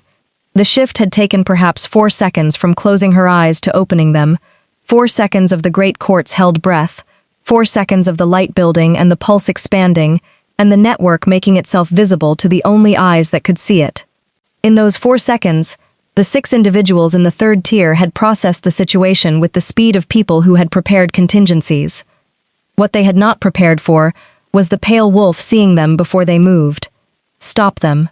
She said it clearly, without raising her voice, and was mildly astonished by how her voice sounded, the same voice she had always had, but carrying something additional now, a resonance that the stone amplified and returned from every surface simultaneously, filling the chamber the way Calem's voice filled it but differently, deeper in frequency, striking the wolf nature in every animal present at a register below conscious hearing. Every wolf in the great court went absolutely still, including, she noted with a distant satisfaction, the 6 individuals in the 3rd tier, who had been mid-motion and now stood frozen with the specific expression of people whose bodies had stopped obeying them.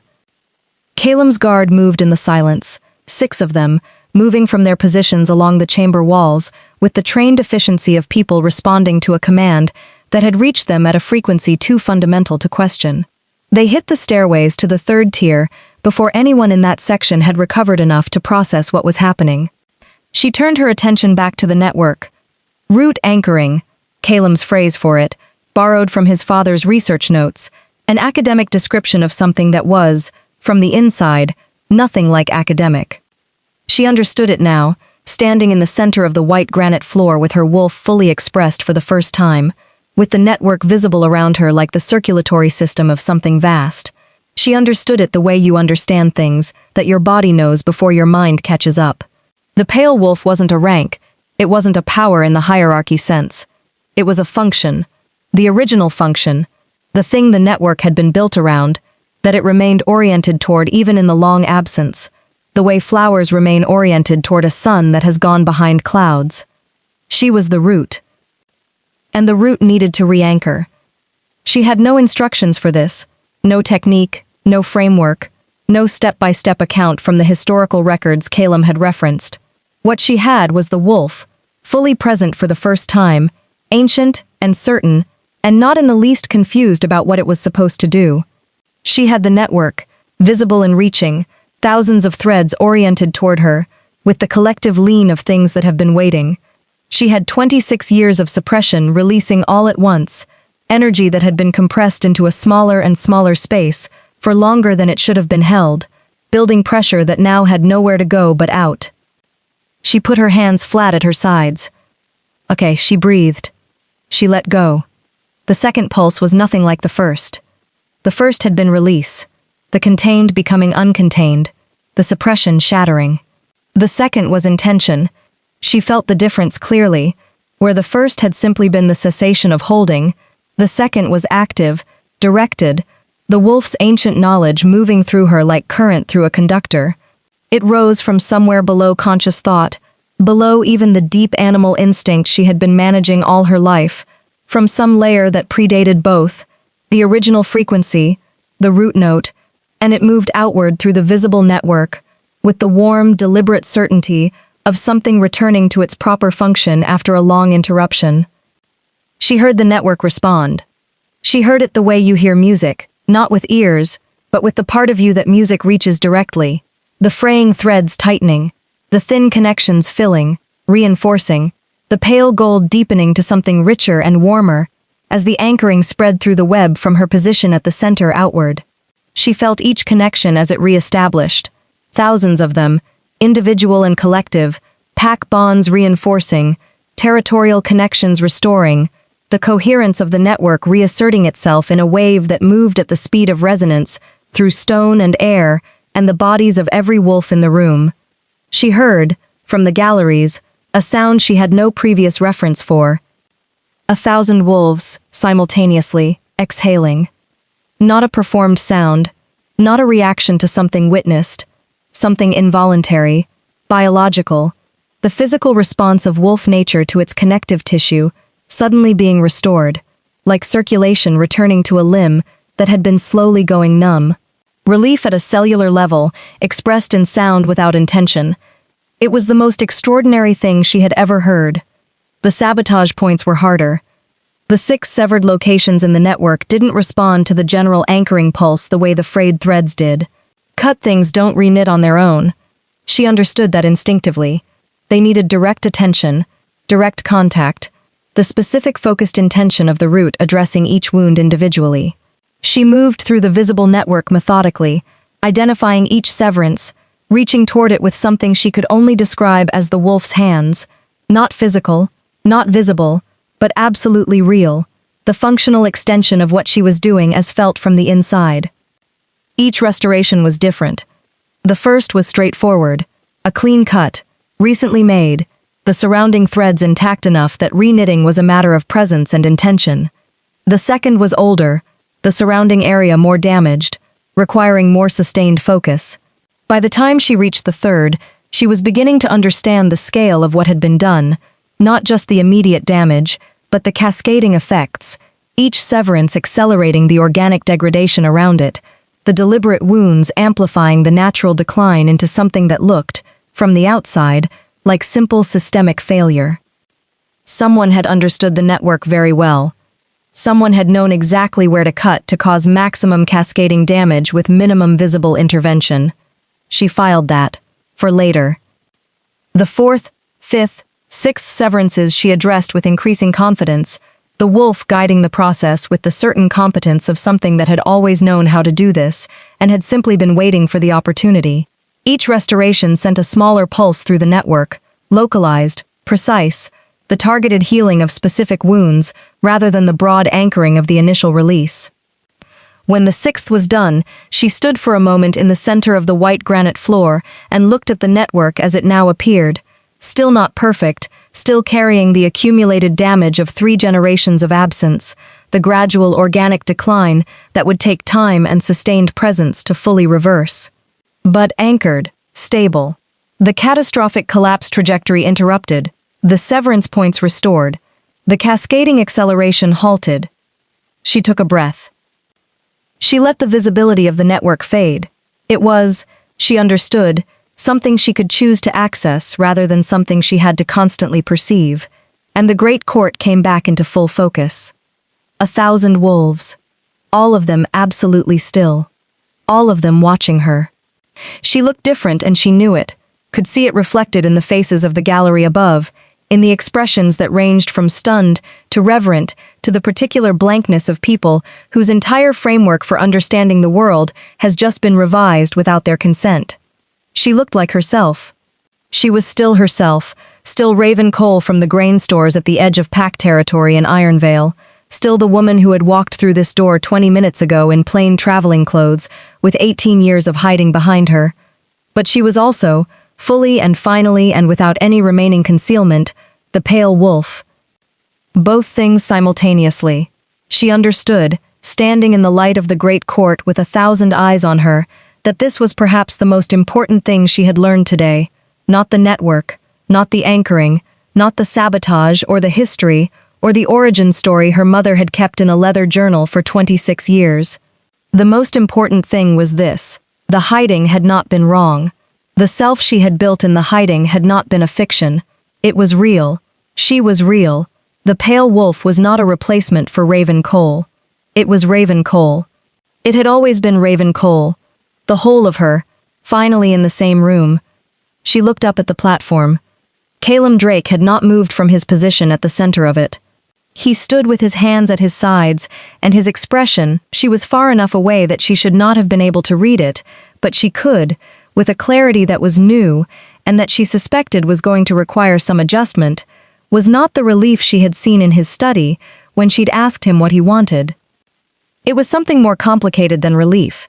Something that looked, in the torchlight of the great court, like the specific expression of a person who has been bracing for a possibility for so long that its becoming real has short-circuited the emotional response they had prepared. Something that looked, if she was being honest with herself and the wolf in her chest, beside her, with her, like wonder. She held his gaze across the chamber. She was not small. She had never been small. She had simply been hidden. In the third tier, the 6 individuals were in high court custody, surrounded by Calem's guard, being processed with the efficient calm of trained professionals.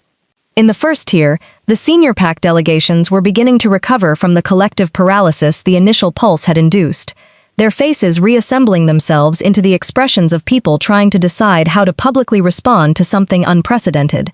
In the fourth tier, Alpha Bram of Ironvale sat with his hands flat on his knees and stared at the central floor with an expression Raven couldn't see from where she stood, but could, she suspected, accurately imagine. She didn't look at Garrett Voss. She didn't need to. The great court of Veilhorn held the silence for another moment. 1,000 wolves, the history of the 7 territories, the stone carrying the weight of generations. Then, from somewhere in the upper tiers, a sound began, not a roar, not the aggressive, territorial sound of wolves establishing dominance. Something older than that. Something that predated hierarchy and rank, and all the social machinery that wolf society had constructed over the centuries. An acknowledgement. One wolf in the upper gallery tilted their head back and let out a single, sustained note. Low, resonant, entirely involuntary. Then another joined it. Then another. Spreading through the tiers from the top down, pack by pack, territory by territory, the sound of wolf nature recognizing its root frequency and responding with the one language that predated all others. It filled the great court from floor to ceiling. It filled the mountain. It moved through the stone into the city beyond. Raven stood at the center of the white granite floor and let it wash over her, the sound of 1,000 wolves acknowledging something they had not known they were missing until the moment it came back, and she felt the wolf beside her, ancient and certain, lift its head and answer. Chapter 9. The aftermath of extraordinary things is always ordinary. This was something no one told you, that the moment after the world changed was not another dramatic moment but simply the next moment, with all its mundane requirements intact. The great court needed to be cleared. The 6 individuals in high court custody needed to be processed. The 1,000 assembled wolves needed to be addressed, reassured, given information in digestible increments that allowed them to integrate what they had witnessed without the collective anxiety of 1,000 apex predators who don't understand what just happened, escalating into something unmanageable. Calem handled it. She watched him work the room from her position on the white granite floor, watched him move from the platform into the gallery tiers, with the efficient certainty of a man who understood that the most critical leadership moment was not the dramatic one, but the one immediately after, when the drama had passed, and the real work of managing consequence began. He spoke to Pack Alphas directly, individually, with the focused attention of someone who had 13 years of practice at making powerful people feel simultaneously respected and handled. He gave information cleanly, without spin, without the political hedging that would have made people trust it less. He directed his staff through the crowd with the coordination of someone who had planned for multiple contingencies and was now executing the one that had materialized. Lady Valerie Thorne appeared at Raven's side so quietly she might have materialized from the stone itself. "You should sit down," Valerie said. "I'm fine. You've been suppressing a pale wolf bloodline for 26 years and just released the entire contained energy in approximately 4 minutes." A pause. "You should sit down." Raven considered arguing. Her legs chose that moment to make Valerie's point more eloquently than any words could, a subtle trembling beginning in her knees that she recognized as the physical consequence of extraordinary exertion, rather than any emotional state. She sat down on the white granite floor without particular grace. Valerie sat beside her, which Raven suspected was not behavior the court assessor performed often or in public. "The 6 in custody," Raven said. "I need to tell someone what I saw. The network. I could see the severance points, the locations, the age of the damage, the pattern of the cascading effects." She looked at Valerie. Someone who understood the network very well made those cuts. Not a pack alpha acting on ambition. Someone with technical knowledge of resonance architecture. Valerie's expression sharpened. How specific can you be? Specific enough to direct an investigation. She paused. And there's a pattern in the locations. The 6 severance points form a geometric configuration in the network. Not random, not opportunistic. Deliberate positioning for maximum cascading effect with minimum initial visibility. She had been turning this over since she'd seen it, the mathematician's part of her mind that had spent 26 years doing grain store inventory, working on a different kind of problem. Someone modeled this, ran projections. They knew exactly what the network would do in response to each cut. You're telling me this was engineered by someone with academic knowledge of pale wolf resonance architecture? Valerie's voice was very even. Yes.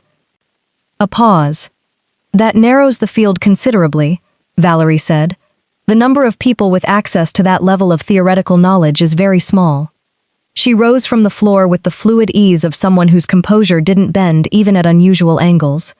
I need to brief His Majesty. She looked down at Raven. Stay here. Someone will bring water.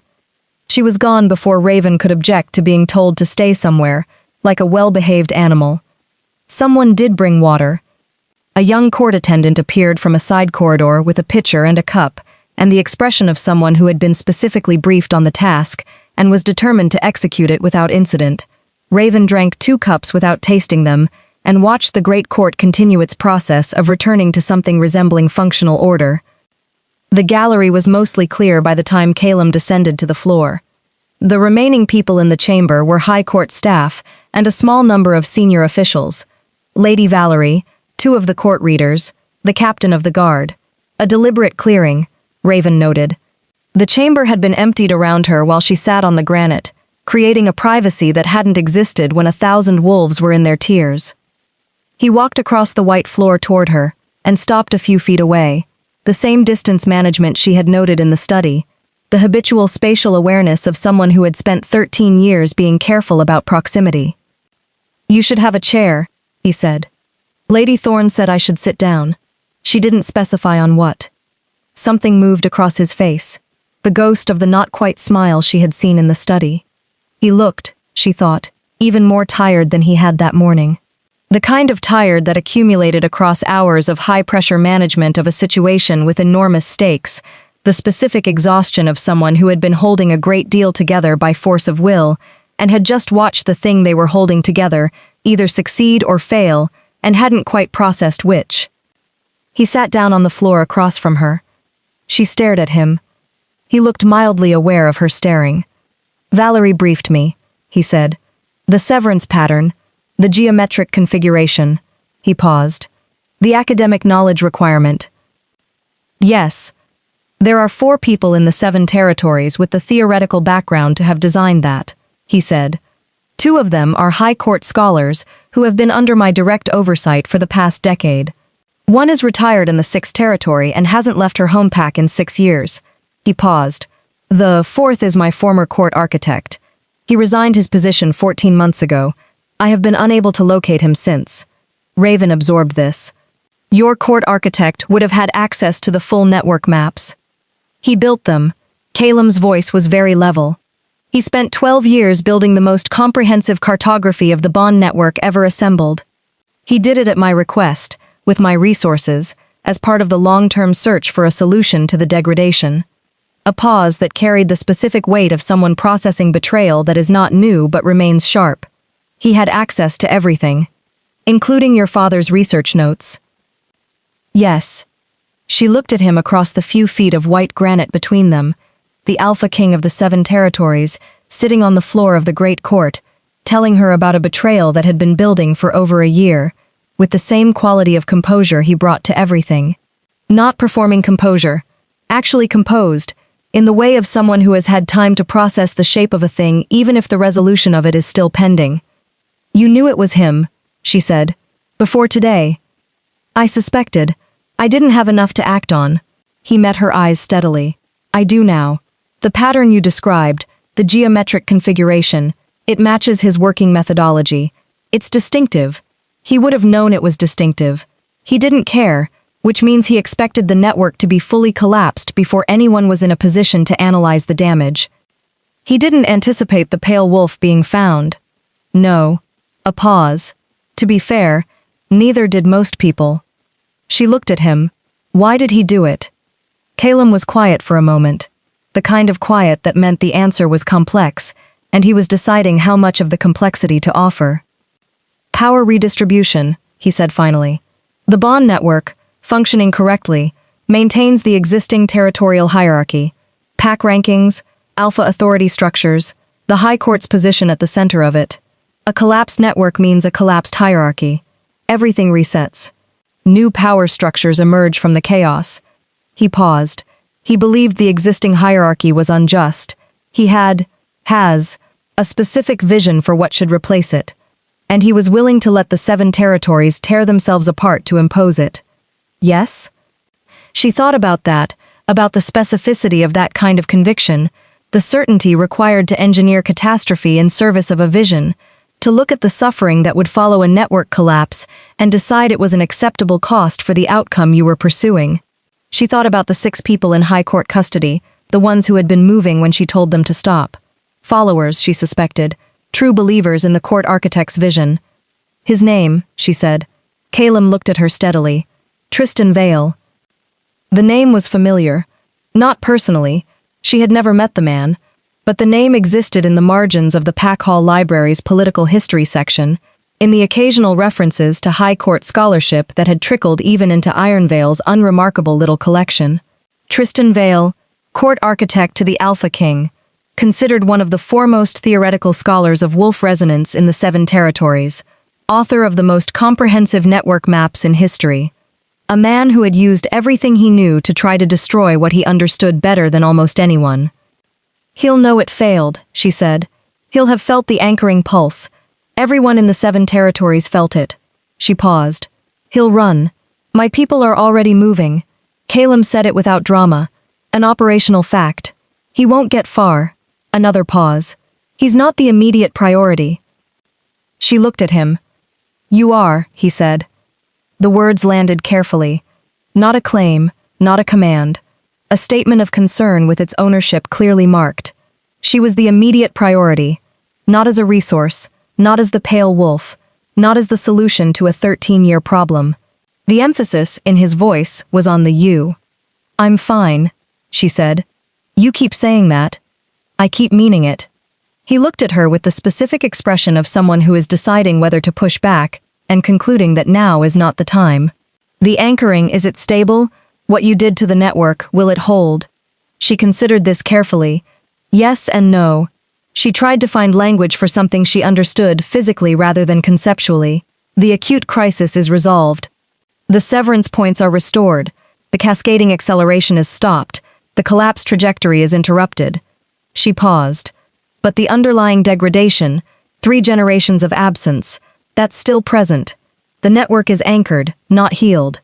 There's a difference. He was listening with his full attention. She had noticed, across their interactions, that this was a quality he possessed, the ability to give something his complete focus, undivided, without the ambient distraction of someone managing multiple concerns simultaneously. It was unusual in people who carried the responsibilities he carried. What does healing require? He asked. Time, she said. Presence. Regular anchoring. Not one dramatic event, but ongoing maintenance. The network needs to relearn stability, the way a bone healed after a fracture needs to rebuild strength gradually. She paused. I don't fully understand the mechanism yet. I've had approximately 4 hours of experience with any of this. The ghost of the not quite smile again. You've done more with 4 hours than most people could do with 4 lifetimes. She looked away from him, not discomfort exactly, but the slight vertigo of receiving something genuine from a direction she hadn't been oriented toward. What happens now? She asked. Practically. The convocation, the delegations, the convocation continues tomorrow, he said. Today's session is formally closed. The delegations have been told enough to process. The network crisis, the anchoring, the custody of 6 individuals under investigation. The details will follow as the investigation develops. A pause. You don't have to be present for any of it. I want to be. He looked at her. I want to understand what I'm part of, she said. I've spent 26 years being kept from information about my own nature, by people who thought they were protecting me. I'm done with that. She met his gaze directly. Whatever comes next, I'm in it with full information, or I'm not in it. The silence between them was the same quality as the silence in the study, not empty, not awkward, but full, occupied by things being decided. Full information, he said. Yes, she nodded. There's one more thing, he said, and something in his voice shifted slightly. Not hesitation, but the quality of someone approaching a thing that requires more care than the previous things. The anchoring, the ongoing maintenance you described. The network remaining stable requires the pale wolf to be. He paused. Present, not in Veilhorn specifically, but accessible to the network, within the territories, not in a grain store at the eastern edge of the third territory, she said. No. She thought about the cottage. The narrow path, the eastern boundary markers, the inventory ledgers and the empty evenings, and the 18 years of making herself small enough to be forgotten. She thought about all of it, with the clear eyes of someone who has just had a significant portion of their self returned to them. She found, to her own mild surprise, that she didn't grieve it. The hiding had served its purpose. It had kept her safe long enough to become someone capable of walking onto a white granite floor in front of 1,000 wolves and not breaking. She was grateful for it, in the complicated way you are grateful for difficult things that shaped you into something worth being. But she was done with it. I'll need time, she said, to go back, to speak to my mother. A pause. To collect my things. Of course. And I'll need to understand what this role actually means. Practically, structurally, in terms of what I owe and what I don't. She looked at him steadily. I'm not a resource, Your Majesty. I'm not a tool the Alpha King found, and now deploys for the benefit of the territories. Whatever I do from this point forward, I do because I choose it. The room was quiet. Calum Drake, Alpha King of the 7 territories, looked at her across the white granite floor and said, with absolute simplicity, yes. One word. No qualification, no negotiation, no political hedging. Just yes. Offered as though it were the only possible answer, as though any other response would have been a fundamental category error. She held it for a moment. Then she nodded. Then we have things to figure out, she said. We do, he agreed. Outside the great court, Veilhorn continued its business, the delegations processing the morning's events, the city carrying the aftershock of the anchoring pulse in 1,000 small ways that would take days to fully surface. Somewhere in the territories, Tristan Vale was running. The 6 in custody were being questioned. The network was breathing, stabilized, carrying the warmth of restored connection through the bonds of 1,000 packs. And on the white granite floor, the Alpha King and the Pale Wolf sat across from each other in the emptied chamber, and began. Chapter 10. She called her mother from the Eastern Communications room of the palace complex, 3 hours after the Great Court emptied. The High Court's communication infrastructure was considerably more sophisticated than anything available in Ironvale. A network of crystal relay systems that transmitted voice across territorial distances with reasonable clarity, maintained by staff who operated them with the matter-of-fact efficiency of people for whom extraordinary technology had become ordinary through daily familiarity. The attendant who set up the connection gave her the privacy of the room without being asked, closing the door behind him with the quiet tact of someone who understood the nature of the call being made. The connection took a moment to establish, then her mother's voice, thin with distance, and something else entirely. Raven. Just her name, but the way Alara Cole said it, the specific compression of 26 years of fear and love and guilt and relief into 2 syllables, told Raven everything about what her mother had felt in the hours since the anchoring pulse had moved through the 7 territories like a tide. Because it had reached Ironvale. It had reached everywhere. I'm all right, Mother, she said. A sound from the other end of the connection that was not quite a sob, and not quite a laugh, and was entirely, completely human. I felt it, Alara said. 3 hours ago, I was in the garden, and I felt it. Like something I didn't know I'd been carrying just. Her voice broke cleanly, and reassembled itself with visible effort. I knew it was you. I knew immediately. It was me, Raven said simply. Silence. The particular silence of a phone connection between two people who have too much to say to know where to begin. "The journal," Raven said. "I read it. I know. I'm sorry. You should have told me years ago." She said it without cruelty, without the sharp edge that the words might have carried in a different emotional state. Just the truth, offered plainly, because she had decided in the great court that she was done with indirect things. "You should have told me what I was. You should have given me the choice." Yes, no defense, no explanation offered as mitigation. Just yes, the same quality of simple acknowledgement she had heard from Calum hours earlier, and she recognized it as the specific sound of someone who has already prosecuted their own failures thoroughly and is past the stage of arguing with the verdict. "I understand why you didn't," Raven said. "I understand the fear. I understand what it cost you to run, to build the fiction, to maintain it for 26 years. A pause. "I don't think I'll ever fully understand how lonely that must have been." Another sound from the other end. Smaller this time. "Come home," Alara said. "When you can. Come home and let me." She stopped. "Just come home." "I will," Raven said. "Soon. There are things I need to do here first." She paused. "And things I need to figure out. About what comes next." Another pause. "It's going to be different, Mother. My life, it's going to look very different from the grain store." "Good," Alara said fiercely, with a conviction so immediate it was almost startling. "Good. It should have always looked different. It should have never been the grain store." A breath. "That was my failure, Raven. Not yours. Never yours." She sat with that for a moment. "Forgive me," her mother said quietly. The same two words from the journal, said now in real time, across the distance between Ironvale and Valehorn, with the weight of 26 years behind them. Raven thought about forgiveness, about what it actually was, as opposed to what people sometimes used it to mean, the erasure of what happened, the retroactive approval of decisions made, the transformation of genuine harm into something that could be neatly resolved. She didn't think forgiveness meant any of those things. She thought it meant something simpler and harder simultaneously, the decision to carry the truth of what happened without letting it determine what happened next. "Ask me again," she said, "when I'm home." A pause. "Yes," her mother said softly. "Yes, all right." They talked for another 20 minutes about smaller things.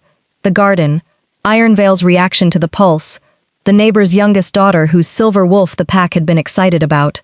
Ordinary things, carried in extraordinary voices, the conversation of two people finding their way back to each other through the medium of the mundane.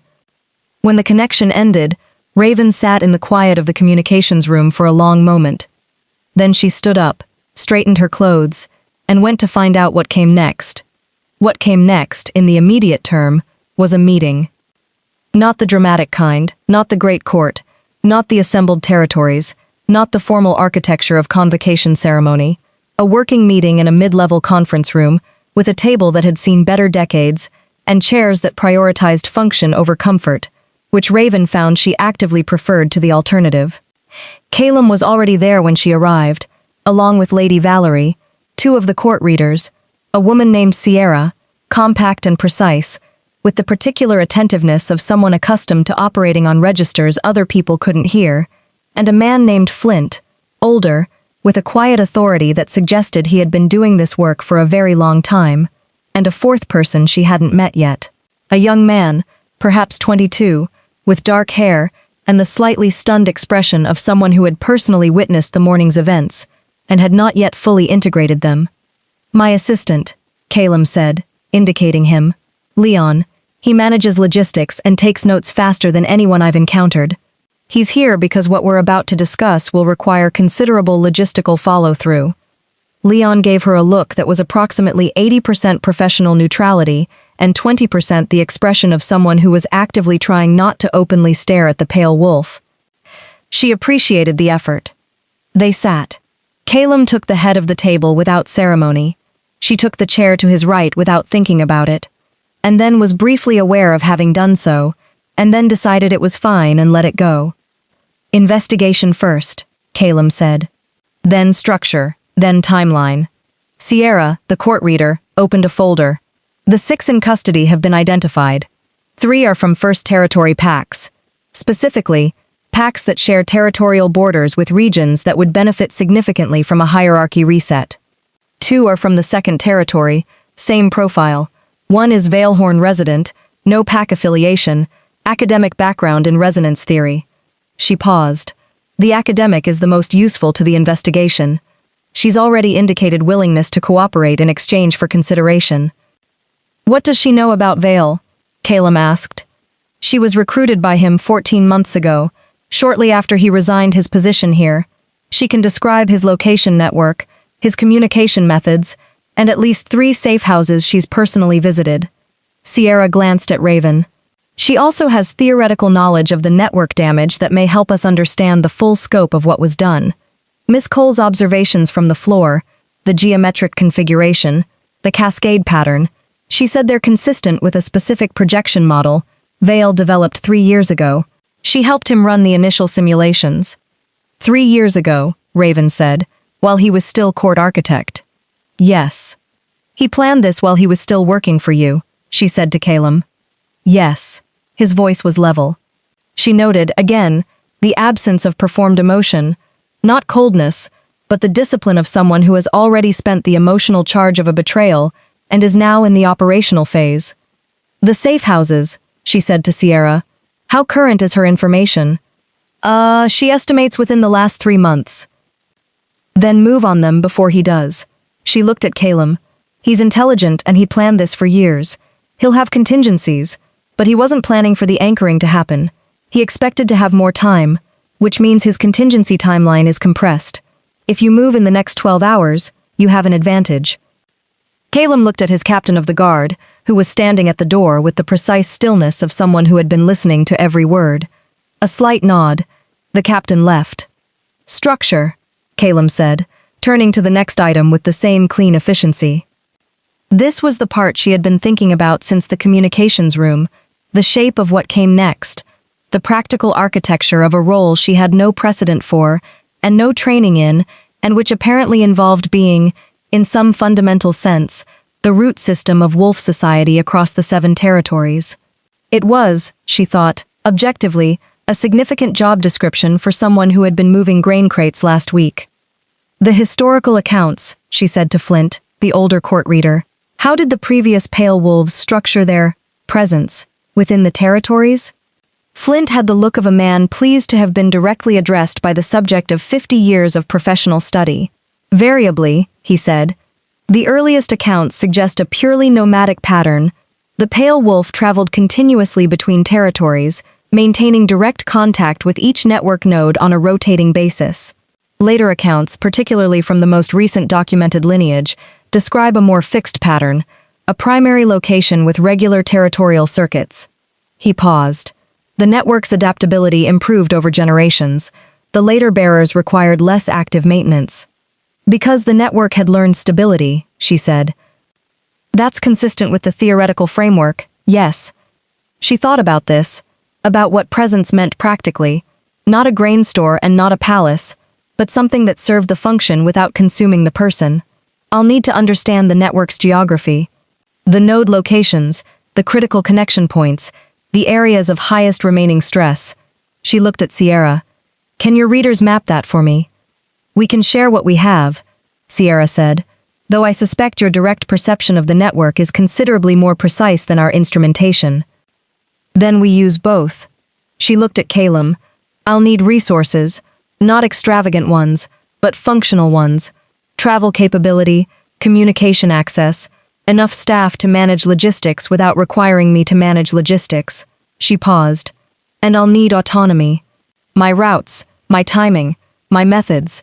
I understand the function better than anyone else currently alive, and I need to be trusted to perform it, without a supervisory structure that assumes I don't. A beat. Yes, Calum said. She had been, she realized, prepared for negotiation. For the political reflex of someone in his position to qualify, to add conditions, to ensure that the extraordinary asset he had spent 13 years searching for was appropriately managed going forward. The unqualified yes landed differently than she had anticipated. Just yes? She said. You just anchored the bond network of the 7 territories in front of 1,000 wolves on 4 hours' notice, he said. I think we can trust your judgment about your own operational requirements. Leon was writing things down very quickly. The meeting ran for 3 hours. By the end of it, the shape of the next 6 months had been roughly sketched, a territorial circuit starting in the 3rd territory and working outward, prioritizing the network nodes showing the highest remaining stress, building toward a comprehensive assessment of what sustained healing would require and over what timeline. The investigation into Tristan Vale running parallel, with Raven's network observations feeding the forensic analysis of the damage patterns. The 6 in custody, processed through the High Court's judicial system, with full transparency to the assembled convocation delegations, who would need to understand what had happened if they were going to trust that it was being handled. And a return to Iron Vale, first, before any of it. She had insisted on this, not a long return, a week, perhaps, enough to close the cottage properly, to speak to Alpha Bram about the formalities of her changed status, to sit with her mother in the garden, and begin the slow work of 2 people finding a new way to know each other. Enough to collect the things she wanted to keep, not many she found, when she thought about it, the journal, a few books from years of solitary evenings in the Pack Hall library, the worn leather bag that had made the journey to Valehorn. Everything else had been part of the fiction, and the fiction was done. She found Garrett Voss waiting outside the conference room when the meeting ended. She had known, with the peripheral awareness that had become something considerably more acute in the hours since the shift, that he had been in the corridor for approximately 40 minutes. She had chosen not to address it until she was ready. She was ready now. He looked. She assessed him with the clear eyes of someone who was no longer invested in the story they had once told about him, diminished. Not physically. He was still broad and golden, and wearing his beta insignia like it was architecture, but the quality of his presence had changed, the way a very loud sound changes when you're no longer in the room where it's loudest. He was a beta enforcer from a mid-ranked 3rd territory pack, and the world had just reconfigured itself around a set of facts that made that designation feel considerably smaller than it had yesterday. He opened his mouth. "Don't," she said quietly. He closed it.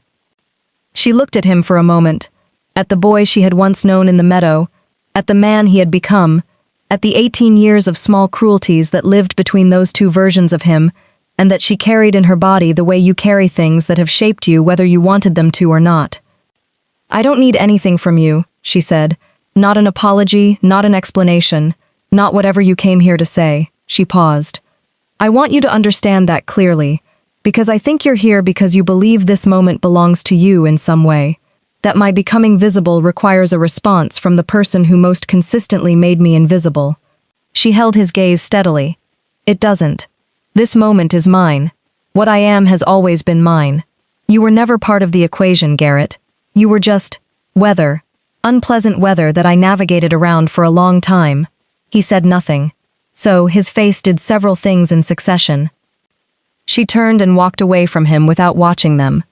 Calum found her on the eastern terrace at dusk.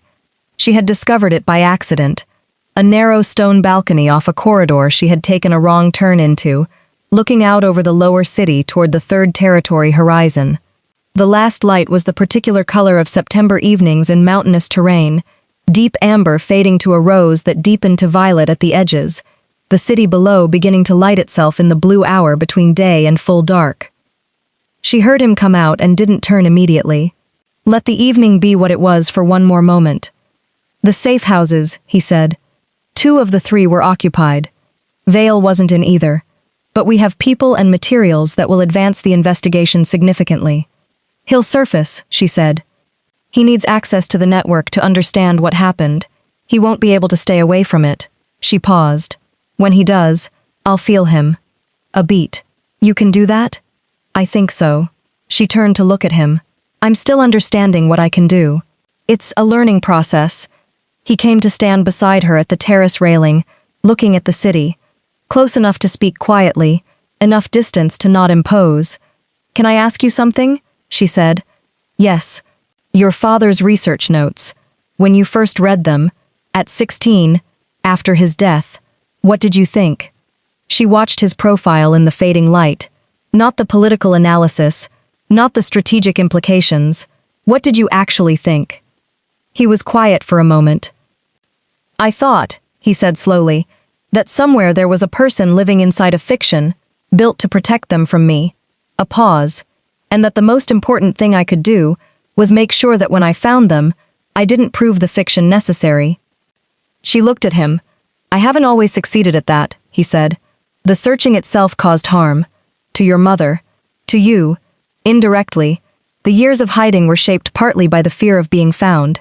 He held her gaze steadily. I am aware of that. I don't say it to excuse it, just to acknowledge that good intentions and harmful consequences can exist in the same action. She thought about that, about the specific honesty of it, the refusal of self-exoneration. You're very careful with words, she said. I've had 13 years of practice at consequential conversations. A slight pause. Also, I said something wrong when I was 19 that started a territorial dispute that took 3 years to resolve. It was instructive. She laughed. It surprised her. The laughter, the genuine uncomplicated sound of it, emerging from somewhere that had been serious and careful, and waited all day. She heard it, and felt the wolf beside her respond with something warm, and recognizing, the equivalent of a large animal in good spirits. Calum looked at her with an expression she didn't have a word for yet, something that was calibrating, reassessing, reorganizing itself around new information. She looked back at the city. I don't know how to do any of this, she said. The honesty of it was easy, which surprised her. The admission of not knowing, in a voice that didn't apologize for not knowing. I don't know how to be this. I have no training, no precedent, no context for what the pale wolf actually is in practical daily terms. I have 4 hours of direct experience and a set of instincts I'm only beginning to trust. That seems, he said, like a reasonable starting point. It also seems like an enormous amount of improvisation for something with civilizational stakes. Most things with civilizational stakes are improvised, he said. The ones that weren't were generally worse. She considered this. Is that actually true, or are you saying it to make me feel better? Both, he said. The two aren't mutually exclusive. She looked at him again, at the evening light on his face, at the tiredness that was still there but had changed quality from the morning, less the exhaustion of sustained dread, more the specific tiredness of someone who has been through an enormous day and is now on the other side of it, in the part where you begin to understand that you actually made it through.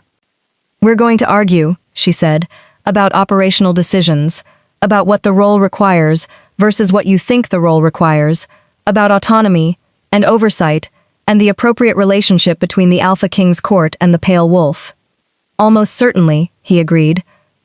I'm not going to lose those arguments because you outrank me. I wouldn't expect you to. She turned back to the horizon. The last amber light was gone now, the rose deepening, the first stars appearing above the mountain peak. Tristan Vale thought the network's hierarchy was unjust, she said, that the existing structure needed to fall before something better could replace it. She paused. He wasn't entirely wrong about the structure. Some of it is unjust. I lived inside the injustice of it for 26 years. She felt the wolf shift beside her, attentive. The difference is, he thought collapse was the answer. What do you think the answer is? She thought about the network as she had seen it. The threads of connection, the bond structure, the web of relationship that held wolf society together.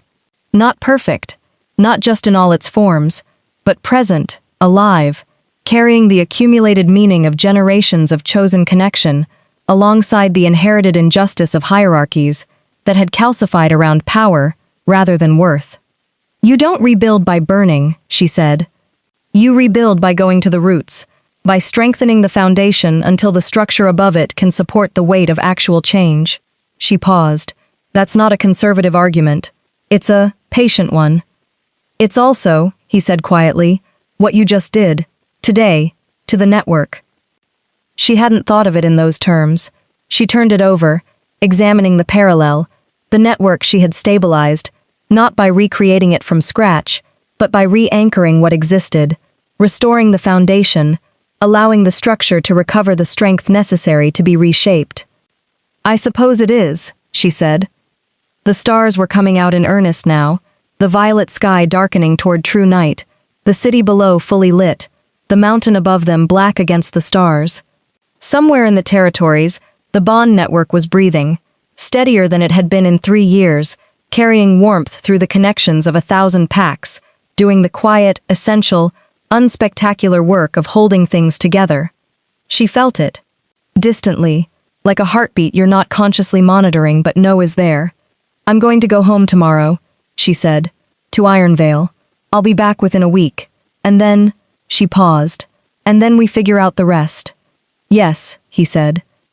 She looked at him one last time in the evening light, at the Alpha King who had spent 13 years searching for her with intentions she had spent most of those 13 years being afraid of, who had turned out to be something she had not expected, which was simply a person carrying something heavy with the best tools he had available. Flawed tools, consequential tools, but genuine ones.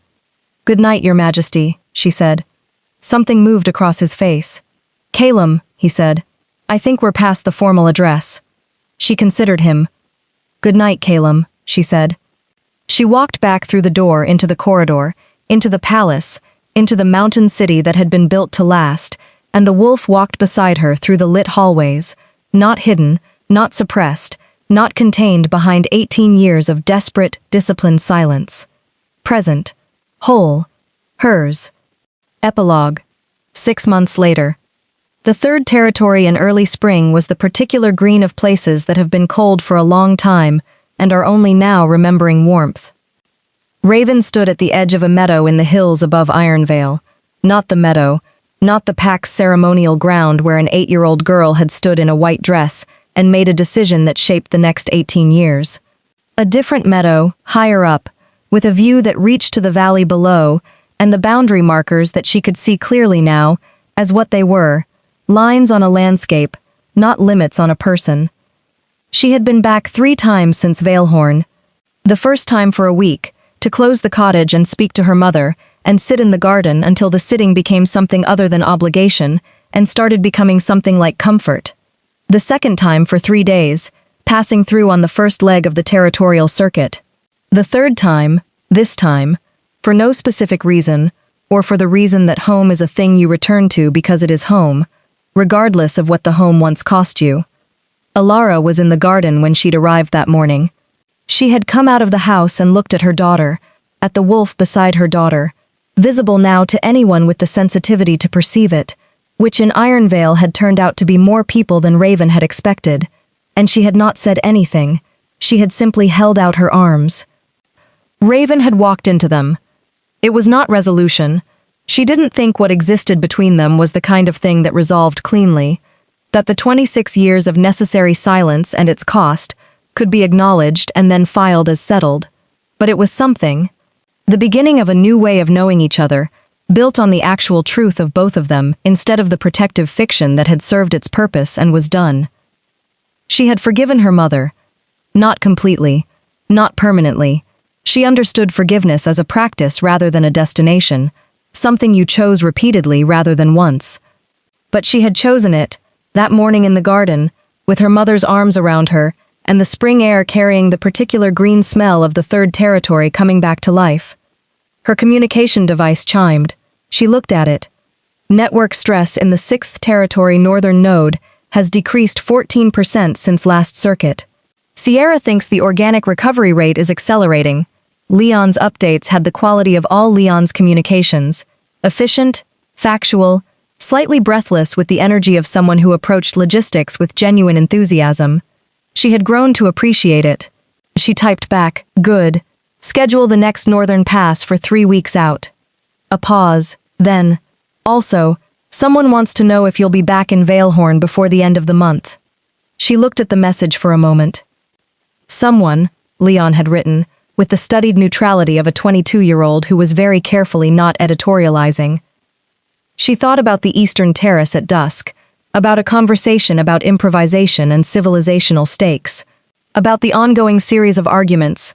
She had been right, they argued regularly, about operational decisions and oversight, and the appropriate relationship between the Alpha King's court and the Pale Wolf, that had the particular quality of arguments between people who are arguing about real things and both know it. She typed, Tell someone yes. She put the device away. Below, in the valley, Ironvale went about its morning, the grain stores being opened, the pack hall filling with the first activity of the day, the boundary markers standing at the eastern edge where a cottage had recently been emptied and would shortly be given to someone else, someone who needed a place at the edge of things, and would, perhaps, not need it forever. The wolf stood beside her in the meadow and looked at the valley with the patient, enormous attention of something ancient, regarding a world that was, finally, exactly what it was supposed to be.